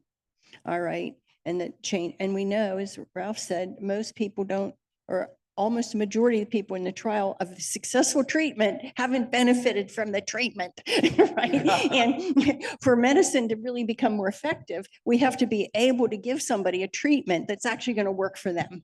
And to do that, we're going to have to use Bayesian adaptive statistics, and we're going to have to evaluate things differently. And I've been saying for years, we need to do platform trials where we have multiple agents, okay? So we can figure out what works for each person and why those things work. So it's just, we just have to keep trying, because these things don't happen overnight. But I foresee that's the direction evaluation needs to go in, okay? And but there, you know, people have become to worship the RCT as if it's something other than a statistical method, some kind of gold standard or whatever. And we have to really think about, you know, what are we trying to achieve? What are we trying to learn? What can we learn now with our current evaluation methods? How can we do evaluation better so that we walk away, we don't throw away so much information, and we learn a lot more? So that's where I see this going. And I think for N of 1, it's a special, it needs its own special program, shall we say, to operate. It's why it's not operating now, because treating it like a drug, the current trial system is contingent upon the fact that each of these INDs that are opened are going to get are part of opening a development program that is aimed toward, you know, licensure for a significant number of people. And, you know, that's not what the N of 1 programs are about. Sorry, So Ed. that's okay. I know, I see we have 2 or 3 more questions, and I want to take all 3, but please make them questions and This is- short. Yes. This is 2024. What's missing in this discussion? No. What is it? I brought up other personnel. What was the question? The election. No, newborn sequencing, Oh, newborn sequencing. going back to what she's saying. Yeah. That's where we're going. We talked about it yesterday. You can now sequence the whole genome of a newborn. And you can identify 500 conditions at birth. This has not been raised. And what she's raising here is, and I would like Janet and Ralph to next year have a discussion about healthcare reform. You both were describing it. And the newborns all in this country have a filter paper blood spot. There's your database, all newborns. Okay, so next year, one of the topics is population. Yeah, well, my advice genomic for sequence. newborn screening is that we get companies to go around this, just go through the bureaucratic process of getting something on the official newborn screening program. Is going to be the next millennium before we have more. But you could offer this as a service, and it's a very valuable service. And some of these employers might want their babies, okay, and you could start offering that. And that's not fair, and it's not totally equitable, but it's a start. No, thank you. That great answer. Thank you. Last question. Yeah, thank you so much. I really enjoyed this discussion. I'm also a big fan of having value-based care. And I also recognize what you're saying with we have to come up with like making a big overview of what's there in the pie and who has what split of the pie and everything, using AI, and also what you just mentioned, Janet, that we're losing information. And there's so much information out there, but I think what you were just sharing, and I think that's a great approach, but I'm wondering how you would include then the undersourced areas, because there's so much information out there. The diseases out there are alarmingly high. And if we're using that pie that we currently have, if we're using the AI and the information that we currently have, we're still excluding the undersourced areas. where is so much information, what we can use also to develop better treatments and better tests, and then bringing it all back to that value-based care. So I'm curious how you see that we could include that and also link that back to insurers, because I think they have a big say in the pie, not necessarily that we're using that correctly at the moment. That's a great question. So, we kind of formulated that idea in the last few minutes, so I haven't come to the final design of it. Maybe there's a roadmap we can come up with. But it would be interesting for PMC to put some people together. There's so much expertise here the last couple of days that actually you could start a group around this. I wonder if there's been a lot, I'm sure there's been a lot of work in this space, but I can imagine people from each industry, leaders in the field with AI people. We're doing this in all of our companies now. The information you can get by just searching the databases is just extraordinary. And it seems like we could use that tool and a lot of knowledge to come up with some new thoughts, some next generation thoughts about how we actually, the value pipeline, and how we could actually come up with a roadmap to actually move through that. That's great. I have two invitations. The first invitation is to join me in thanking our distinguished panel. And Ed, I want to thank you for your last 20 years of extraordinary leadership at PMC. Thank you. Thank you. I wouldn't be here, neither would any of us, if it weren't for Mark. And my second invitation is please join us for lunch outside. Their box lunches. We want you to go away happy, and we want you to come back next year to Dana Point, where we'll reconvene.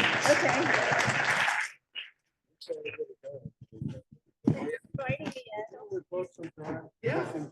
Yeah. Yeah. No, yeah.